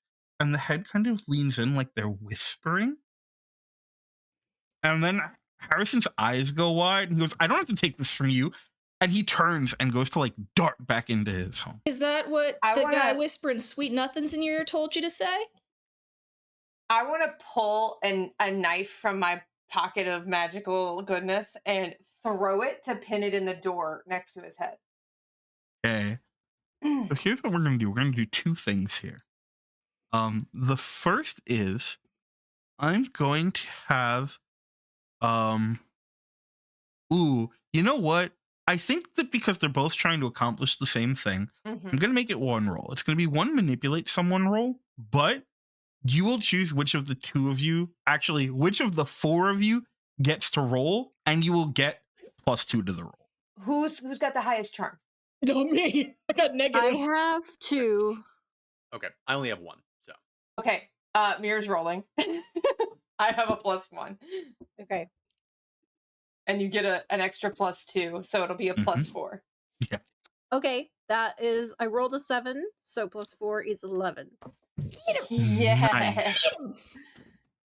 So a couple of things happen at once. The knife goes flying past his head and hits the door frame, and he's like turning, and as he is, it like he processes what you say now, and then he like panically looks back at the group of you, and he No, you goes, said he's got to hang her on. you don't know what Get you're him. talking about. You have no idea what you're talking about, and Not you about should that stop purple right now haze? because you don't know what's gonna happen. You don't want just.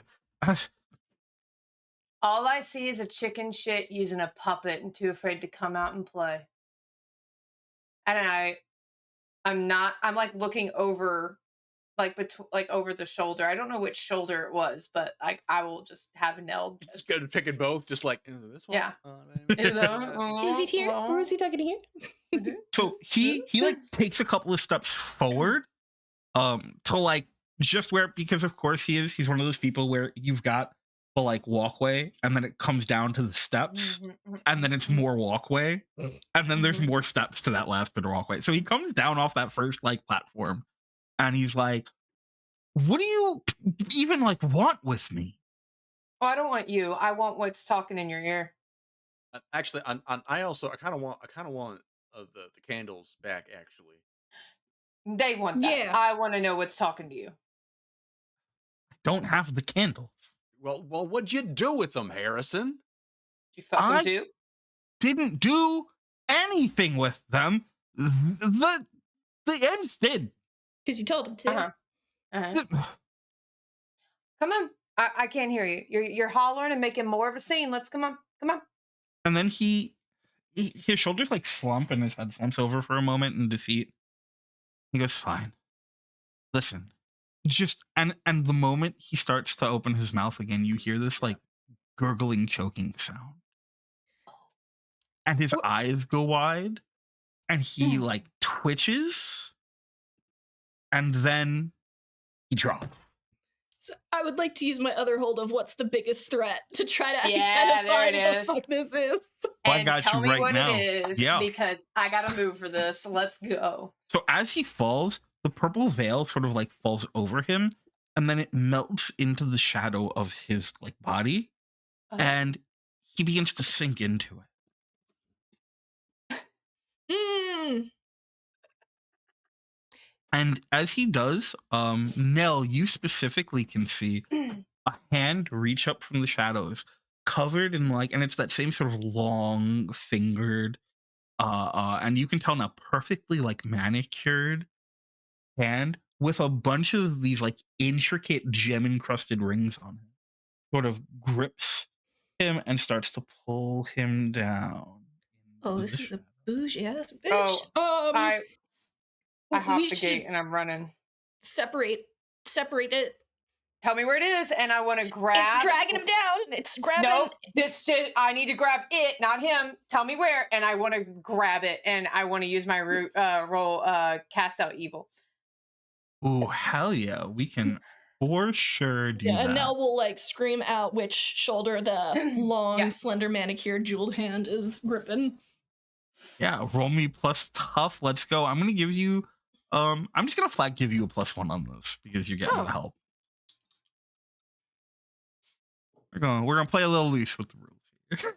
+2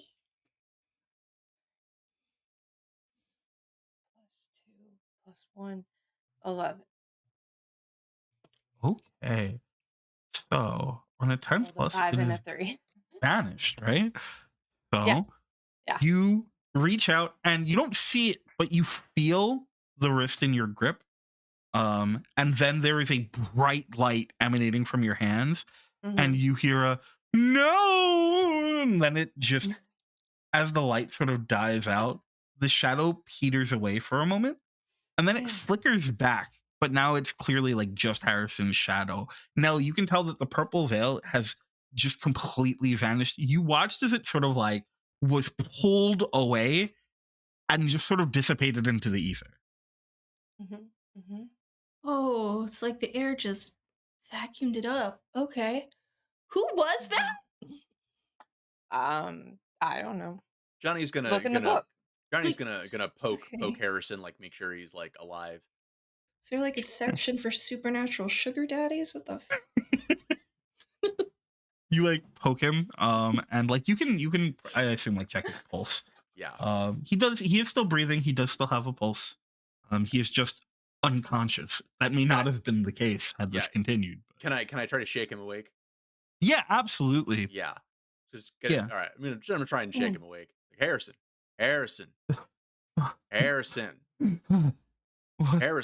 Yeah. You done got Dybbuk, you dickhead. What the fuck is a Dybbuk? Look, Harrison, let's just start at the beginning. What'd you do? I didn't do anything exactly. Okay, you have to turn that off. All right, I'll look. talk to you, but you gotta turn Yeah, that off. Mears, it's fine. Turn the phone off. Yeah, you already I got think him we're like done, Mir. seasoned and like looking like he peed his pants as he fell down on his porch. I'll update later with more news. Were you live Tell me, streaming? yeah, I was just about to ask. Tell me you've been live streaming all of this. To the blog. I think probably it was started off as like a video, and then at some point it switched to a live stream. Like it started in Ask Me Anything and just like live streaming to the r/Leighton. Oh man. I love it. Oh man. The what do you call them? The imps. They came Yeah. to me. I didn't summon them. They showed up one. Were you feeling a little strange before that? Talking to yourself, hearing voices. No, that all started after. That was part of the deal. Oh, there's the word I wanted to hear. Deal. Can we go inside? I don't No. want to. If he comes back, No. and I don't want. Oh, he's not coming back. Talk. Well, they came in the night and they woke me. And let me tell you, you don't know what real like trauma is until you wake up to a bunch of tiny monsters sitting on you. It's bad. I'm traumatized. I need therapy. Okay, Yeah, you this didn't is. get it. I'm did just saying, you? there's some folks that pay good money for something like Then they also need therapy. that. We don't kink shame. It's 2024.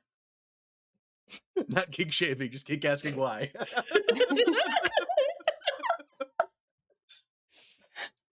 A kink inquiry, if you will. No, a kink worry. A kinquery.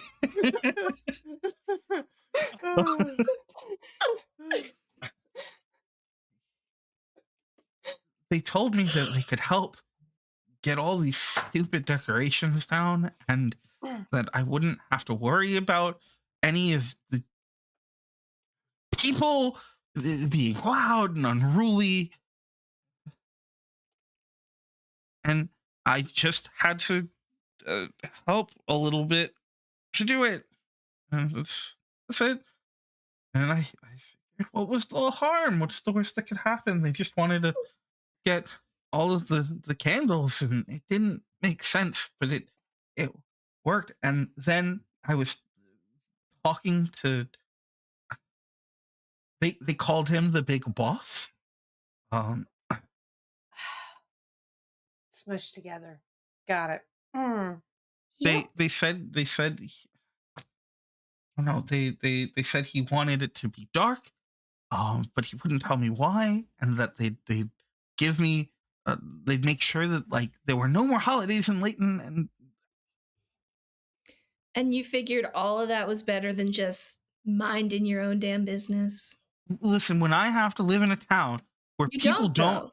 Leave. Move to the countryside. excuse you, this Build is a my fence. home. This is my home. What are you talking about? You moved to the countryside. Then you I need to will make pick do up with the everyone hammer else and who just- lives here. Is he still laying on the porch? Yeah, absolutely. As he like snaps back at Rebecca, not Rebecca, Nell. I'm so used to calling you Rebecca in the other I game. know. I did this to myself. I will pull the hammer out and just lay it on his chest. What was that? This is not. I don't like this. I'll lift it enough for him to breathe. What were you saying? It's just saying this is my home. I shouldn't have to deal with that. Oh, I see. And so this is your home, so you shouldn't have to deal with what other people are doing in their homes. Well, no, if they just did it in their homes, it'd be fine. But that's not what's happening. You've got all these gaudy lights everywhere, and you've got Hammer drops. people play music Hammer- outside. Hammer drops. Yeah. Okay. I He's, like, don't know pushing that at I it, can banish getting him. nothing done. You can't. No, honestly, don't worry Sadly. about it. I mean, technically, I think the way it was explained to me was any unnatural creature. I don't know if he qualifies as unnatural. I mean, to me, he does, No, but that's just my I think he's opinion. just your garden variety asshole. Pick the hammer up so he can breathe. All right, hey, Harrison, buddy, look at me, lock in for a second. All right, Yeah. all right. You worried about? I'm just gonna do it this way. You're worried about folks getting rowdy around the holidays? Or I'll tell you what. I'm fixing to be the Lord of Misrule up in this bitch. You do something like this ever again.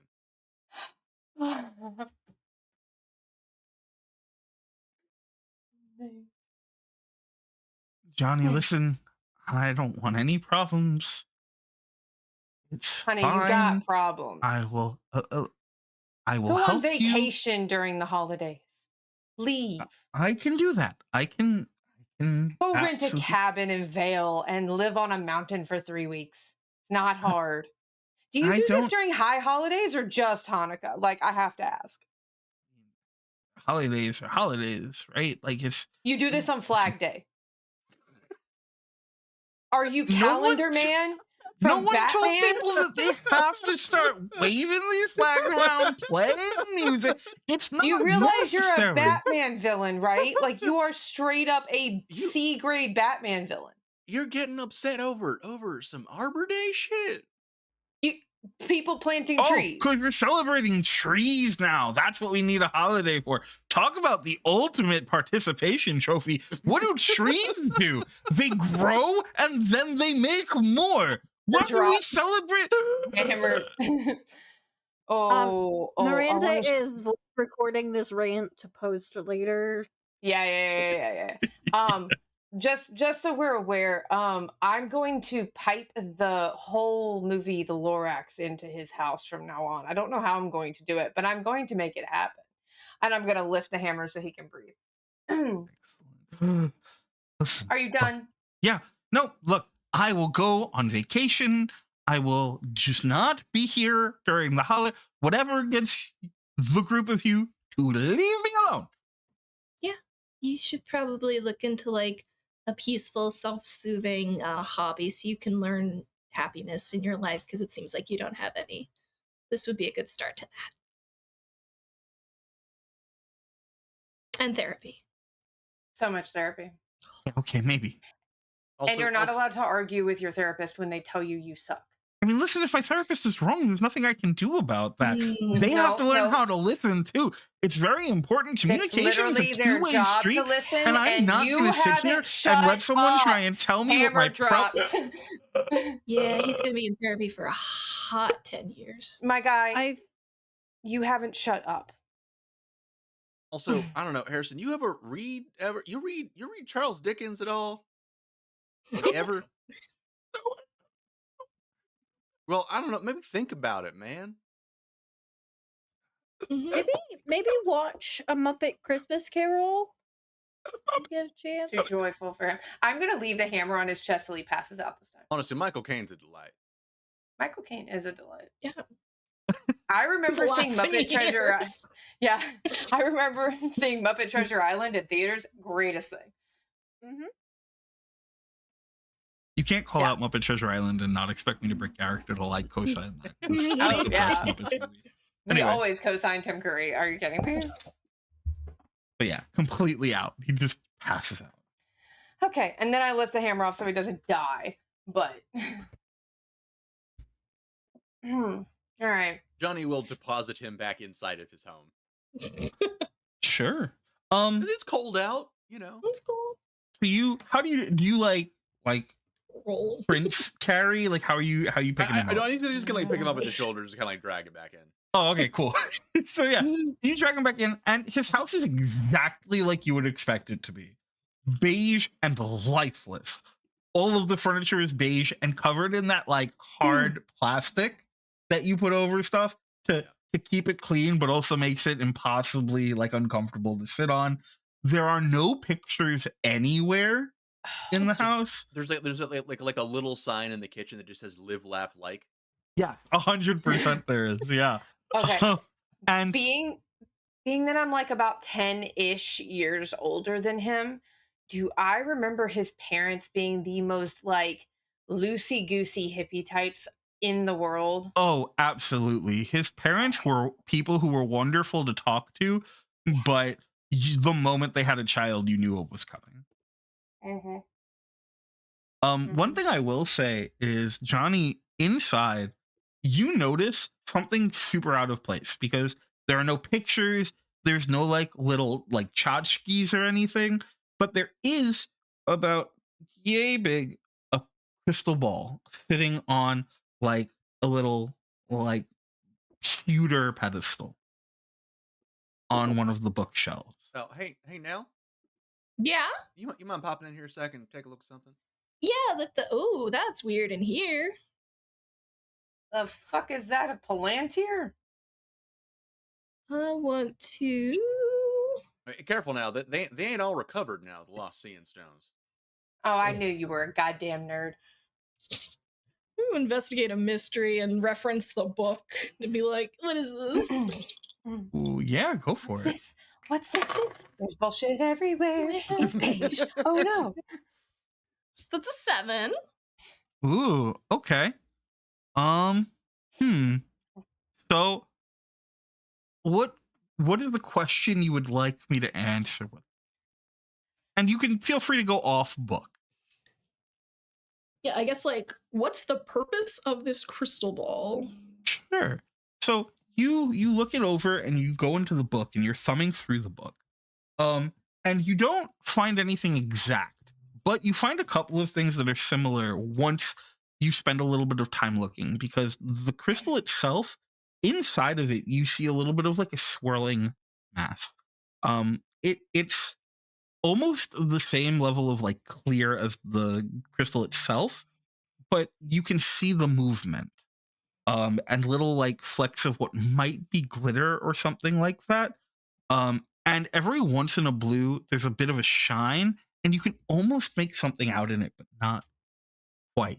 And you're able to find something in the book similar that it's completely different as an object. It's a mirror, but it describes that same sort of swirling pattern and the glittery effect. Um, and it's some kind of like communication device almost, like it's a way to you, with the mirror at least, you can see through it to see to the other side. So it's maybe not communication is the right word, like a surveillance device almost, like a viewing mirror or a viewing orb. Viewing globe, perhaps. Behold, the Yeah, viewing globe. perhaps. Pondering? Viewing globe. Rangers pursue. Behold the Yeah, Johnny, you're not too far off actually. This is like Rangers attacking the city. a supernatural spy cam. They're Well, usually that's neat. mirrors, but this one's not. Those are watching us right now. Can I send a text to the group chat that I made that says smash or pass and take a picture of the orb? You absolutely can. And then you get 119 error messages. Oh, And then the last message that comes in is a link uh-huh. to Sex Addicts Anonymous.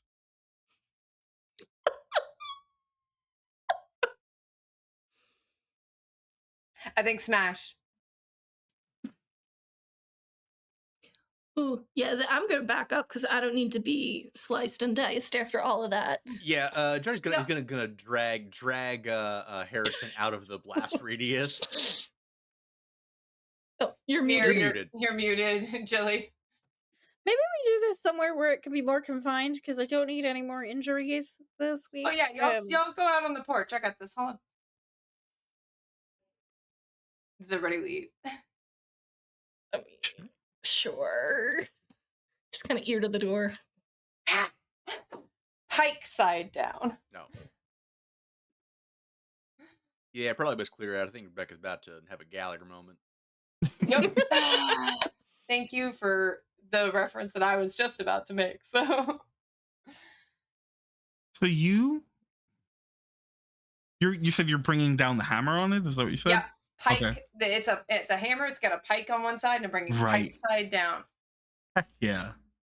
Okay. So And it you and it deals 3 harm, hand stun, holy is what the stats say. heck yeah. So you bring it down and it hits it and you hear a cracking sound and then it shatters. And as it does, you see this like almost translucent, like barely purplish, like mist rise and dissipate. And all of the pieces of it rise as bubbles and begin to pop one by one.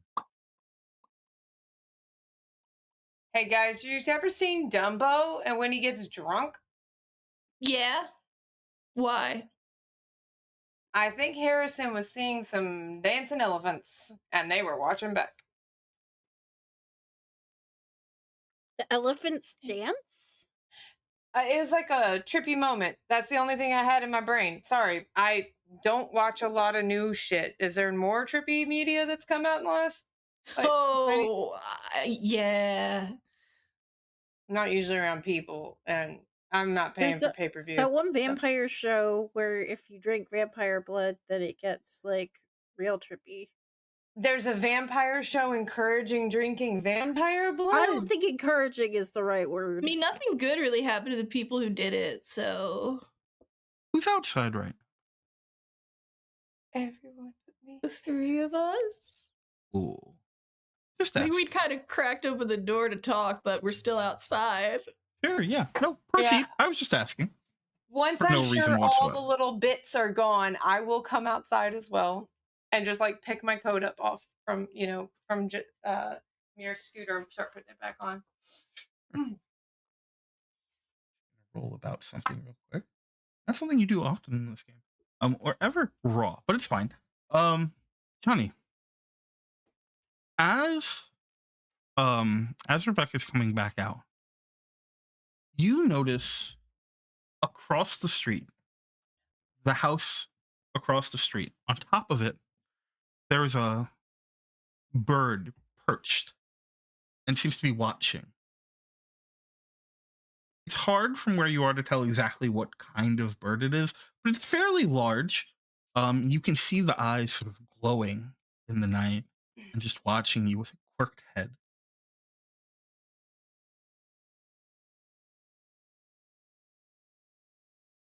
Don't like that. I'm like, what? I'm like, what? That bird's watching me. What the fuck? Mm. Should I? Do you want me to like spike it or like Rebecca? What kind of what? I mean, it might just be a weird bird. I don't want to go. Do I zap know what everything kind of that bird looks it at us funny. is? You could get a little closer to see it if you'd like. Sure. Uh, I think Rebecca just like takes a couple like running steps and then vaults up off whatever gate is there up onto the roof across the street. as you like leave your feet in that leap, its eyes sort of widen and it takes off. Oh, can I catch it? Ooh. Act under pressure. See if you can catch it. When am I gonna get to roll tough? When You am know I what? gonna Go get ahead. to roll Roll me tough? tough. Kick some ass. Go for it. Thank you. I will leap Kick the off shit out of this roof and bird. Let's take. go. Yeah, thank you. Okay. I will take double threes plus 2 to get an 8. Heck yeah. Okay. Magic dice are officially not magic anymore. We've used all the good juju. Used it. They're done. So it takes off and you're mid leap and you sort of like reach out and snatch it out of the sky. And as you do, the two of you start like sort of tumbling down. Mm-hmm. And what's gonna happen is great. So what's gonna happen is as you land, the shape of this thing has changed in the middle of that plunge. It is now standing almost the same height as you, just a full human being, or what looks to be a human being, human-esque, lands, and their hand is over your face. And for a moment, your focus melts away and everything is dark. There are no lights. There are no houses. There is no street. There is no car. It is just you, and it is the hand over your face, and it is whispers, and it is footsteps. And then you feel hands grasping at you, trying to pull you down. Each one icy cold, stinging your flesh as they do. It only lasts for, well, for everyone watching, it only lasts for about a second and a half. But for you, it feels like this is happening for weeks. Mm. And then you snap out of it. And even when you do, you can still feel that icy grip on your arms. You take 2 harm. Okay. Hear me out. Can I reverse my cast out evil ability and use it to pull it to me? I like that. Mm-hmm. Here's what I'll say.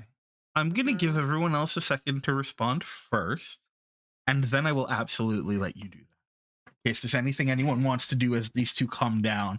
And this person who, again, is about the same height as Rebecca, just sort of standing over them with the perfectly manicured hand over their face, dressed in like this old style, like princely, like ruffled collar, puffy sleeved white shirt with undone lace at the chest, with like this long sort of like black vest that drapes down almost to their knees, and like this just perfect, like you can tell by the like form that they stand over, there's a rigidity there that like you don't see in the average person. It's movements so precise, and then they sort of like glance up in your direction, and it's these perfect like emerald green eyes and like perfectly coiffed blonde hair. I have a move. Yeah. My move is called What Could Go Wrong? I would like to charge into immediate danger without hedging my bets. So I'm just gonna like scoot over. Uh-huh. And I hold 2 and I can use it to either inflict harm, reduce someone's harm, or take 2 forward on an act under pressure. Mm-hmm.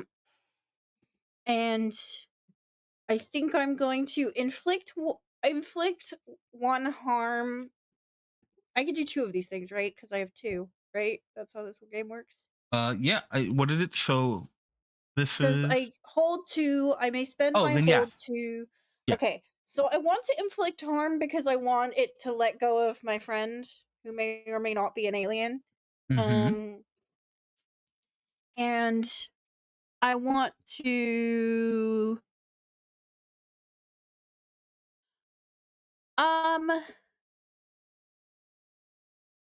I guess I'll take +2 forward on an act under pressure. And I want to like I don't think I'm in a position to banish this thing, but I want to put it in a position to be banished. You can like body check it if you want.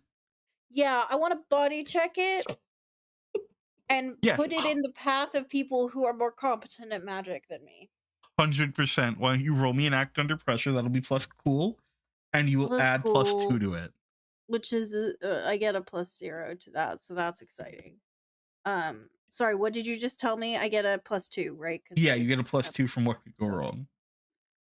Love this. Okay, let's see. 1. Okay, so I rolled a 7 +2 is 9. Nice. Okay.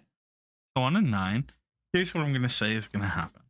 You come rolling towards him, and his attention is not immediately to y'all. It is still on Rebecca on the ground. And as you plow into him, I'm going to give you two choices. Either you can continue moving forward, which will knock him off kilter, but will also kind of run over Rebecca's hand and cause her one harm. Or you can allow yourself, the scooter, and whoever the hell this guy is to all go down in a pile together. I think we all go down in a pile. Heck yeah. So yeah, you plow into him and he is knocked off like kilter. He is not prepared for this. And as the scooter tips over and you tip over, his foot is like caught under it, and the like two of you in the scooter just go down. And immediately all of the like prim and proper like movement goes out the window as he starts trying to like scramble to get it off of him. And he takes one harm. To be clear, I don't take any more harm. Nope, just the two you already took. Okay, that's good. He's just, Yes. "Oh." I mean, I could have healed one harm for you, but I figured that you can do that better than I can. So there's I'll be okay. I Oh. think Yeah, well, Nell wants to try to keep him on the ground, so I'm gonna use magic to sort of take Nell's wind-based abilities to kind of sort of bind his limbs to the earth. Just since if given like the sort of wispiness in the orb, and if he may or may not be connected to that, something with like air control probably would be the best bet to restrain love this that. guy. Yeah, roll me a weird. Let's go. Let's get weird with it. Weird. And that is okay, good thing I have a +2. That's a 7. Hey, okay. Steph, I am so sending you new dice. Like, fuck. These are my redacted dice. Oh. It's not all of them, it's just 2 of them. Okay. So- I can put them in timeout. We're gonna switch Sport- to some other 2. Yeah, heck yeah. Do it. You got it. Sometimes you got to rotate your dice. It's very important. We're gonna This is a PSA to everyone out there. Remember to rotate your dice. We're gonna Right? go in the timeout section of the box. There we Oh. are. Rotate that. So, for the effect, you're trying to trap him. But we're also going to pick a glitch. So I'm going to let you pick the glitch here. What glitch do you think your magic has this time? Let me see. Glitch.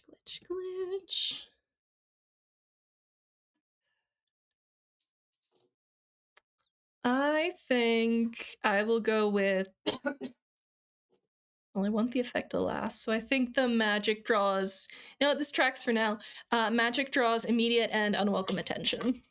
Oh, absolutely. I love that. So you like are pulling this way. You know what? You it's your spell. You describe it to me. Tell me what we see.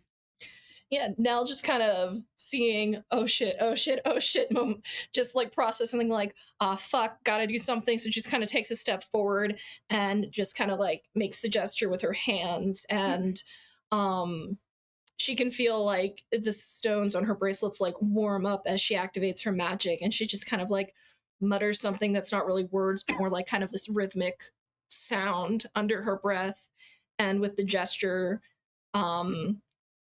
she like takes one of her bracelets, spins it around, and then the air seems to kind of like rise up like with a gust of wind, but then it like separates and goes down, and twines around his arms and his neck, and probably not the chest area since Mira's on top of him, so just the limbs.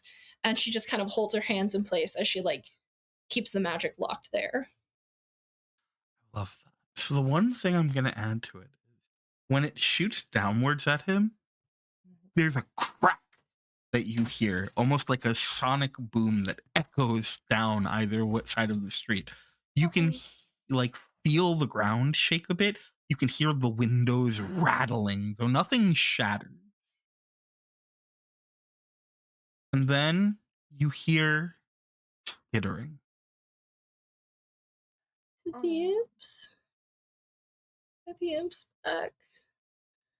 And you start to see small, pale, grayish heads poking out of bushes, and you see like a sewer grate sort of rise, and there's like three of them peeking out, and their eyes are glowing in the darkness. And you see as the lights strung up on the houses around you begin to blink out one by one Oh, by this is bad. one by Oh, one. oh no, I made it worse again. Fuck me. On the ground, however, this individual struggles against the bindings that seem to be keeping him in place. And he almost like spits out a string of sounds that are in a language you don't recognize, but can still tell are probably curses. That also tracks. What would everyone like to do? I just want to point out that Rebecca's looking real hurt right now after that tumble and the bad touch. So, but I'm going to try and like I want to bring him fully into this reality Mhm. and pin him under the scooter. I will point out he does seem to be pinned currently. The magic is Okay. keeping him in place. Oh, okay. Cool. Johnny Little Help, get his legs. Yep. Okay. And then hammer, pike side down, hammer pressed against the middle of his forehead. What are you doing here? Looks at you, and there is arrogant bemusement on his face. And he goes, "What are you doing here?" This is my home. So try again. No, no, no. I see you. You're from much further away than here. What are you doing here? I knew it. Not that far. Well, sort of that far. Anyway. Father, really?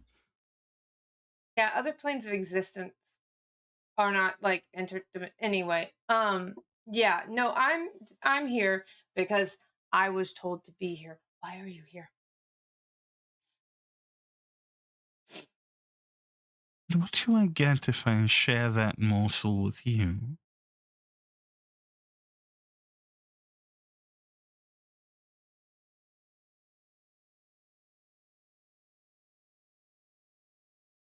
You get banished without any pain. Ah, oh boy. And you think that's a good enough deal? Are you going to break my fingers? Crush my head? What is it you're going to do that's so terrible? Can I use lay on hands on him and cure disease? I feel like he just is a disease. I really like that. So, yes. Yes, you absolutely can. Roll plus cool. New magic dice.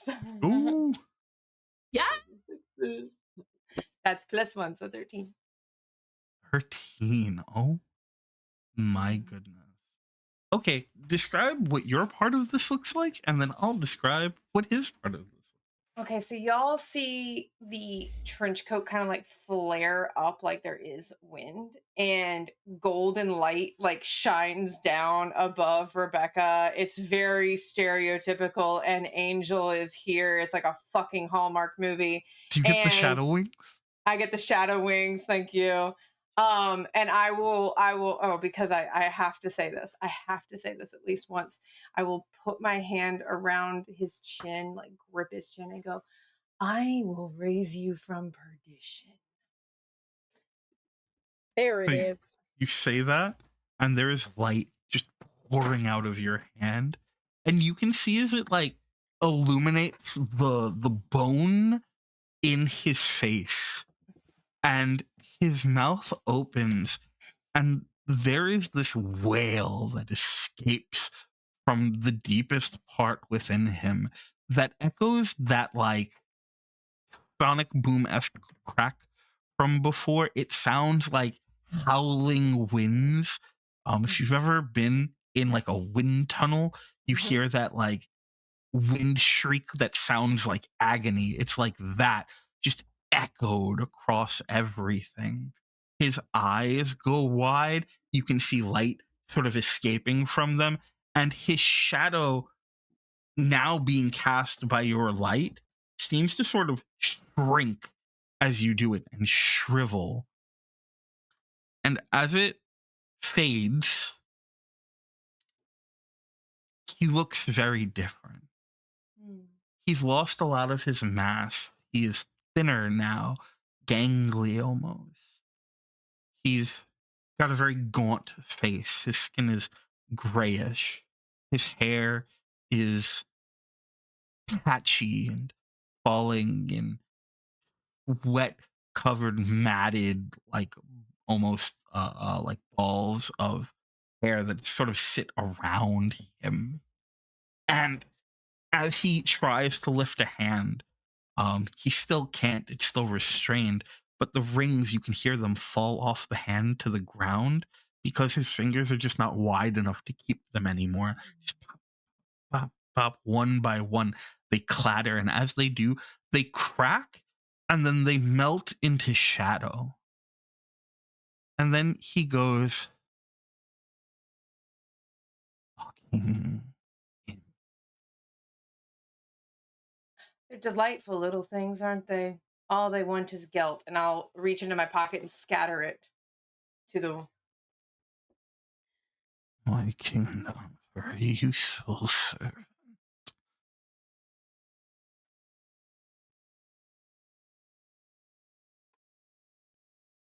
Uh-oh. Someone say something. Something? Something. Okay. One of my headphones started to die. I was trying to make sure the other one didn't too. Whoops. Now, I just made myself a target to remind you that you are beneath me. So, why are you here? Doesn't matter. You're just going to banish me anyway. No, I'm not. I'm going to stick you in my pocket and summon you when I need you. What are you doing here? Somehow better. Yeah, I'm kind. So little I can do now, at least do me the good nature of releasing me. No. Eternal servitude in my pocket.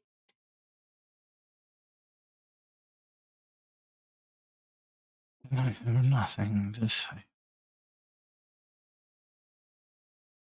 Okay. Generally, when you're trying to get to someone to do something, you need like a carrot and a stick. Oh, he got the stick. I got some baby There's not carrots enough in my lube truck in the if you world need for 'em. the carrot. What did you say, Brendan? I totally missed I said, it. I said gotta lock in. I said, I got some baby carrots back in the truck if you need them. As I said, there's not enough Yeah. lube in the world for the carrot. Amazing. Oh, I love it. I love I had this to go roast. find the baby carrots. Oh.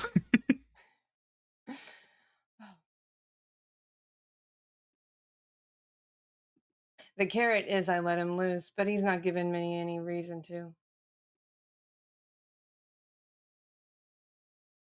Right now, I'm about to turn him into chocolate and make him imp food. I do appreciate good iron.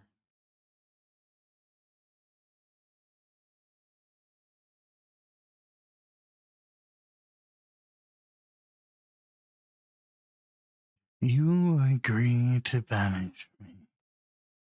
I'll tell you what you want to know. Tell me first, and we'll talk. You leave me with so many options. I'm kind that way. My hope was to make this place my home. Hmm. The people here are so quaint, he says, and sort of throws a look over at each of the three of your compatriots. And let me guess. The pit is so close. Upsides, my dear. Mm. Okay. Just you in town? I don't have to worry about anybody else. Yeah, just me. Do I believe him? I don't know what I roll to believe him. It's up to you, I think, if you believe him or not. I don't. That's fair. I'm gonna shove him in my pocket. Yeah, tell us what that looks like. I'm not even gonna make you roll for it. Do it. I just say, Johnny, hand me his leg. And like have Johnny hand me one leg after the other, and I start rolling him up like Peter Pan's shadow. Like and then I like once he's like tucked away and tied off in a little bow, I just stick him in the magic pocket. Just as you like get to the like top bit of him, one of his arms like reaches out and he's like, I know. And then he is rolled up. Oh, that's something I'm gonna have nightmares about for a little bit. Yeah. All right. Sorry, Nell. I'm sorry. Gonna And- file that shit away and stuff. I'm not gonna think about ever again. No, Yeah, I'm I love sorry, that y'all. for you. You got I'm just saying, warn a brother next time. there's a little showmanship implied in what I am. I'm sorry. And as you do this, the lights start to blink back on. Oh, thank God. I thought I was gonna get jumped. And all of the imps start sort of crawling towards you. But they Am I still don't getting look jumped? menacing. They look more curious. Mm, And you notice one of them is the one who you had first had the conversation with yeah, as a buddy. earlier. I'm gonna point at him and go, "What's your name again?" Buddy. Okay, buddy. Buddy, everybody can work for me. Mm. I'm gonna be chased by angels here soon because I wasn't supposed to use that much power all at once today. Oh, from shadow into light. Yes, Yeah. yes. So, like I said, you guys are gonna work for me now. Infinite guilt on my behalf from me forever because I like you guys. You just gotta hide me for a little while. You guys good? I need to go. If they're looking for employment opportunities Oh. in the future, I could use some informants. So, like, Oh. you know, Yeah, buddy, you got anybody who wants to stay in town that doesn't want to come with me? Oh, Mir's a yes. great boss. You need people find things? We Yeah. have Snoopy and Nosy and Detective. oh, great. They can come work for me. Oh, All real right, quick, yeah. before y'all leave, what'd you do with the candles? Oh yeah, we need those I back, still guys. need those candles. Oh, you need Candle. Candle. We Did you bring eat them? Candle and we leave by big menorah at synagogue. Oh, okay. So they're just at the Midnight. synagogue. Just at Like temple. movies. Yeah. Yeah. Okay. Can you drop them off early? Because we need them now. Oh. Yes. Okay. Yes. Take as many people as you need to go do that. I'll come pick you up at synagogue. So yeah, just hey, I gotta go, guys. It was so nice All to right. see everybody. Mir, excellent to meet you. Are there like airplane lights suddenly in the sky? Yes, absolutely Yeah, I there gotta are. go. Just a few sort of twinkling. You see what look like stars that are starting to like glow brighter. Shit. If you ever want to get your story out, you know who to call. Oh, sweetie, no, because they'll hunt me down. See you next time I fuck something up or not, because I didn't do this. No, you didn't. Hey, no, you're a good witch. You got this. Thanks. I'm trying my best. We're just And, winging and, it.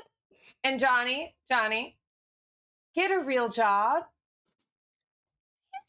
Happy. He's happy, but like he's got potential and like don't chase possums around anymore. One of the imps like tugs Johnny on your like arm and then points over at Mira and goes, "You hiring?" It's true. Maybe you get dental. Oh, oh. I want to do one last thing before Rebecca literally just fucking disappears. I'll go, mirror, film this. And I will bright light shadow wings and flap off into the night. Oh, fuck. And a bunch of the imps go running, and you can see them like looking up. They're trying to keep track of her as Yeah. they're running. You know, I'm starting to think that she might be an alien. This is what I'm saying. All right, come on, guys, let's go. Yeah. Yeah, I And don't then- want to explain any of this to whatever. And I think we're gonna get a quick little montage where we'll see the group of you arriving outside of Temple B'nai Avram. And there is this giant, like, comedic, like, mine cart looking thing, just chock full of candles, just all different colors of candles, filled to the brim. And on it, like, stuck to it with a piece of, like, chewed gum is an old piece of, like, spiral notebook paper. And it just has a crudely drawn picture of an imp on it with a thumbs up. Appreciate you guys. And You know? then I think we're going to get shots of different families throughout Layton lighting their candles on the first night of Hanukkah. And then I'm going to give each of you a chance. I want us to peek in at you one more time.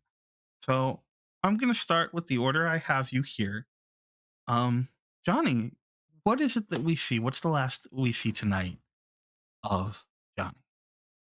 I think Johnny is going to go home uh, to his apartment.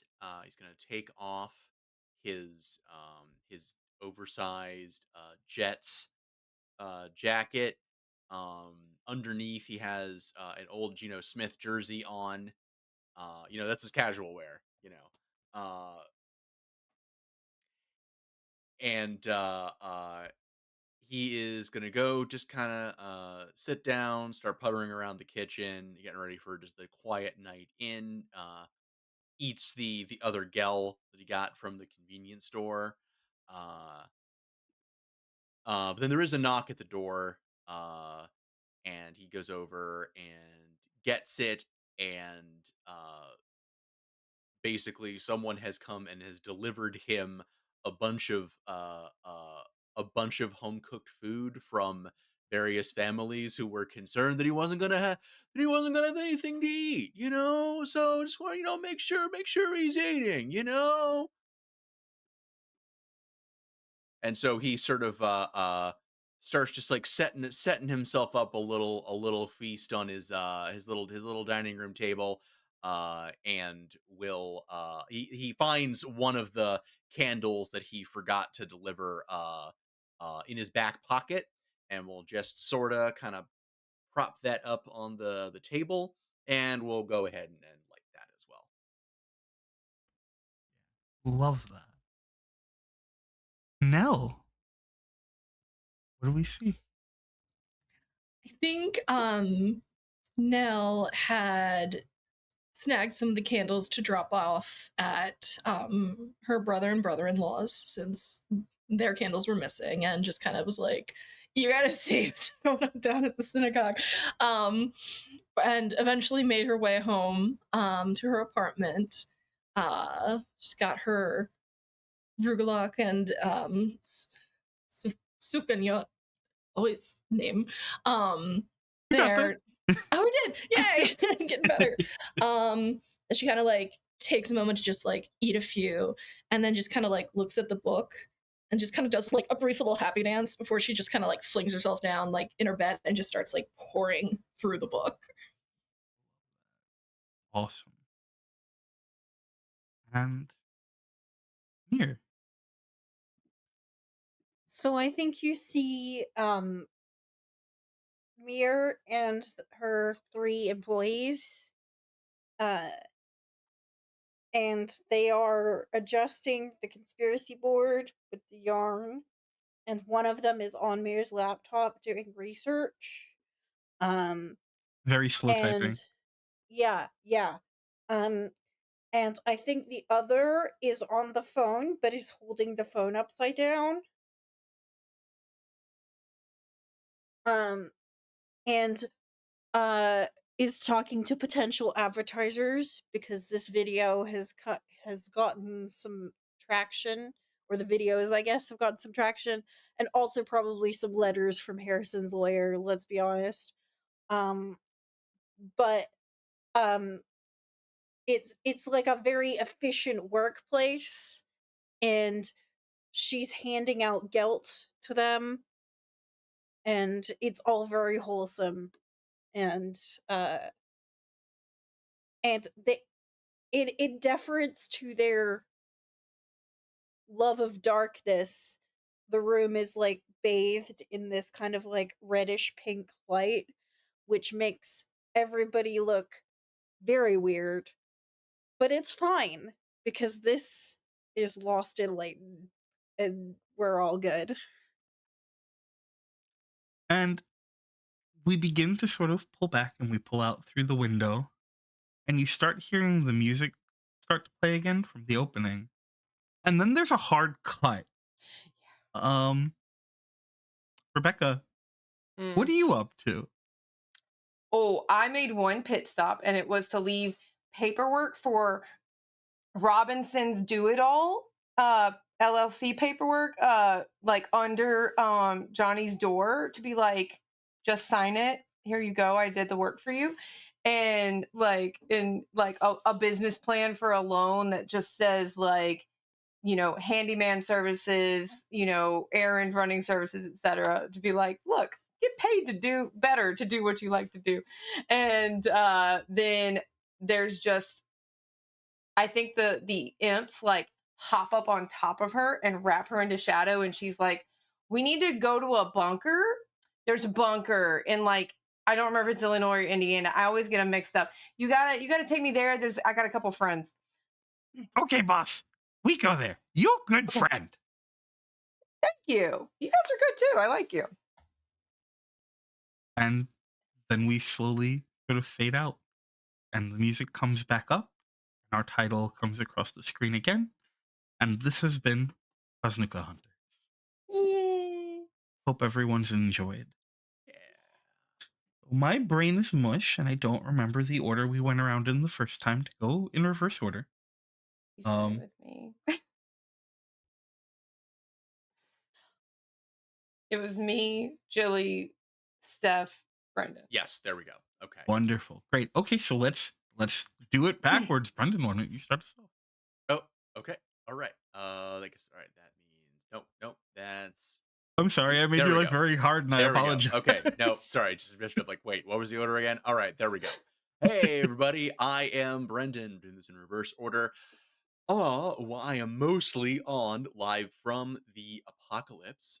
When I am not doing this, I am also I play Alex Sandowski, aka Victory, over on Academy H, our Masks Actual Play podcast. I also am the game master for Cryptid Community College, our also a Monster of the Week game, our Monster of the Week actual play podcast.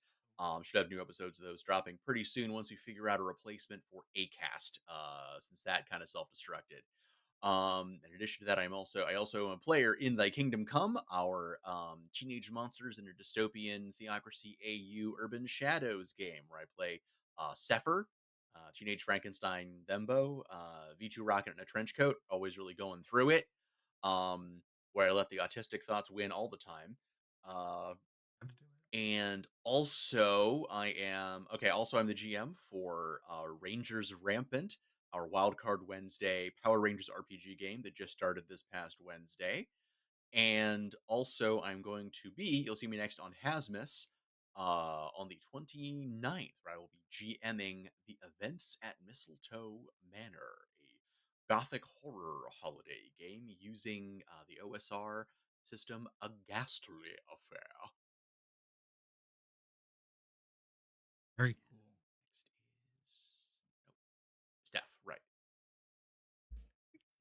Hi, I'm Steph. You can usually find me over at Live from the Apocalypse and Entropy Emporium. You can catch me at Live from the Apocalypse every other Thursday with Redacted, JD's homebrew psychological horror game. We are so full of ghosts on this haunted ass island. We'll see if we ever escape. You can also catch me in the Regency Monster Hearts game, A Season of Secrets and Shadows, whenever that comes back next year, because we have once again bullied him into giving us another season. And on Sorry. Entropy Emporium, you can catch me every other Tuesday in the horror masks game They Call Us Villain, where I play a sweet little doomed who has done nothing wrong ever in her life, and yet she keeps suffering, but it's fine. They're in a Christmas episode. What more could go wrong? Hi, it's me. Hi, I'm Jilly. You can find me at Oh Look It's Jilly most places on the internet.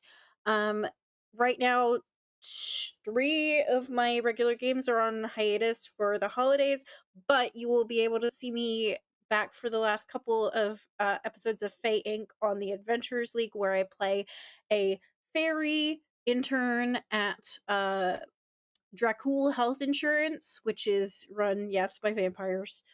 We've been accused of killing the Queen of the Fairies, among other things, so we're gonna, do our best to work that one out.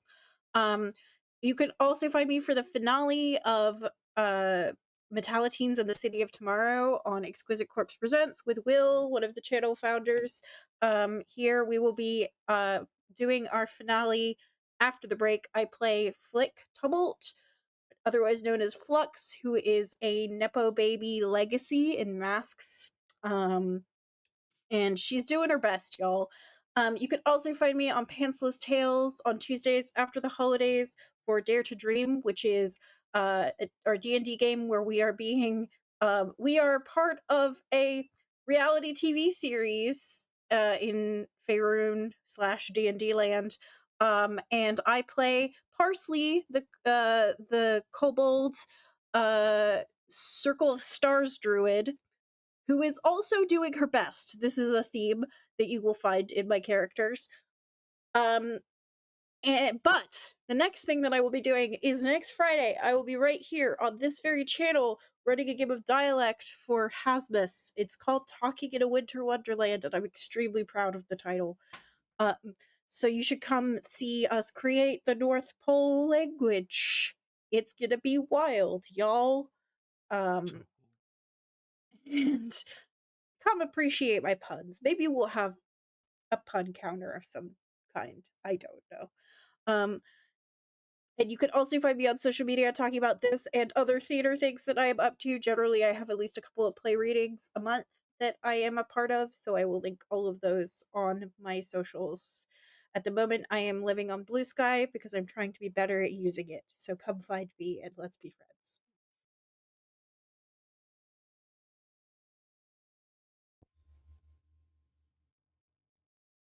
Did you skip me? Oh, Yeah, no, It's you. it's Tess. oh, You you're are right. the I sure chosen did. one. I was like, am I big yet? Oh, no, that's No, fine. sorry. No, my brain is also mush now. It's okay. It's okay. Getting to be that point. It is. I am now missing D6s because Chuck jumped off of me and yeeted them across the floor. Playing. Yeah. Anyway, also dialect. I got to play it at PAX. It was so much fun. I'm so excited. But yeah, I have been Yoda Almighty. I will be back on your screens for the very last time for this year next Saturday with Drake, with Lionheart over there. We're playing Path of the Fates, which is our Star Wars Force and Destiny campaign. We have a Jedi table and a hashtag not Jedi table, and they've been a little mixed up. So I get to corrupt the Padawans next week. I'm very excited. I have thoughts. Yeah, and then I am also in Redacted with Steph on alternating Thursdays. The other Thursdays you can find me with aforementioned Will over on Entropy Emporium, running our Girl by Moonlight he runs our Girl by Moonlight campaign called God Complex, which is where we pilot the husks of dead gods as mechs to hunt down interdimensional space kaiju.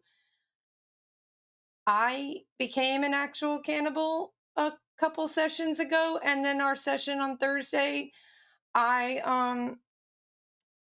there were choices made. I'm just good choices for me. I don't know about for everybody else, but it's fine. That's me. I will be doing new things, and then yeah, Brent. Who's next? Lion, go. Yes, because if I don't do it, I'm gonna get yelled at. I already know. Hey, y'all, it's Drake Lionheart. Most people call me Lion. I am the director for Tales from the Table Studios. You can find me at it's Drake Lionheart on most socials except on Twitter, where it's still the Lion Knight 42, but I'm not really there anymore, so that's not the place to find me. You can also find me at TFTT Studios across socials and on Twitch at Tales from the Table Studios, because that's where we do stuff. Um, right now, the next time you'll see me on screen, as Cass said, is going to be next Saturday, where I'm going to be running Path of the Fates, a Force and Destiny Star Wars story. It's a great time. We've got some amazing people. It's two fantastic casts who have been absolutely crushing it, both our Jedi table and our hashtag not Jedi table. And as said, there's been some shakeups lately, and things are already going off the rails at a rate which I can barely keep up with, but it's glorious to try. So, if you're interested in Star Wars or just chaos, it's a great opportunity to come check it out. We have a bunch of backlog up on YouTube, and you can see it over on VOD on Twitch. So, check that out. Come see what's happening. Cass is absolutely going to try and corrupt our pod ones, and they are there for it. So, we will see. And that's all I'm doing right now. You'll get more from me in the coming weeks because we do have a couple announcements that we are just on the verge of being able to share, and I am vibrating with excitement. Is there anyone that we're going to be rating? Should I be telling people we're rating anyone? Do we have a plan for No, that? that would require me to both know who's online and know how to raid. So instead, Aw. we are just going to be going away here in a minute. But if you would like to keep up with what we are doing, you can join our Discord community linked below. It's full of a bunch of pretty cool, pretty nice, pretty chill people. In addition to playing games on stream, we also do periodic community nights Yeah. where we will frequently do movie nights. Occasionally, they put me in Mhm. charge, and that's always a mistake. As well as It's various not. things like Jack in the Box, and other online games. So when you come hang out, keep appraised of our schedule, join our Discord, and we would love to have you. So with that in mind, I think say good night, everybody. Good night, Remember, even Bye, if you everybody. drink enough water, everybody. do the things you got to do and always tell your tales.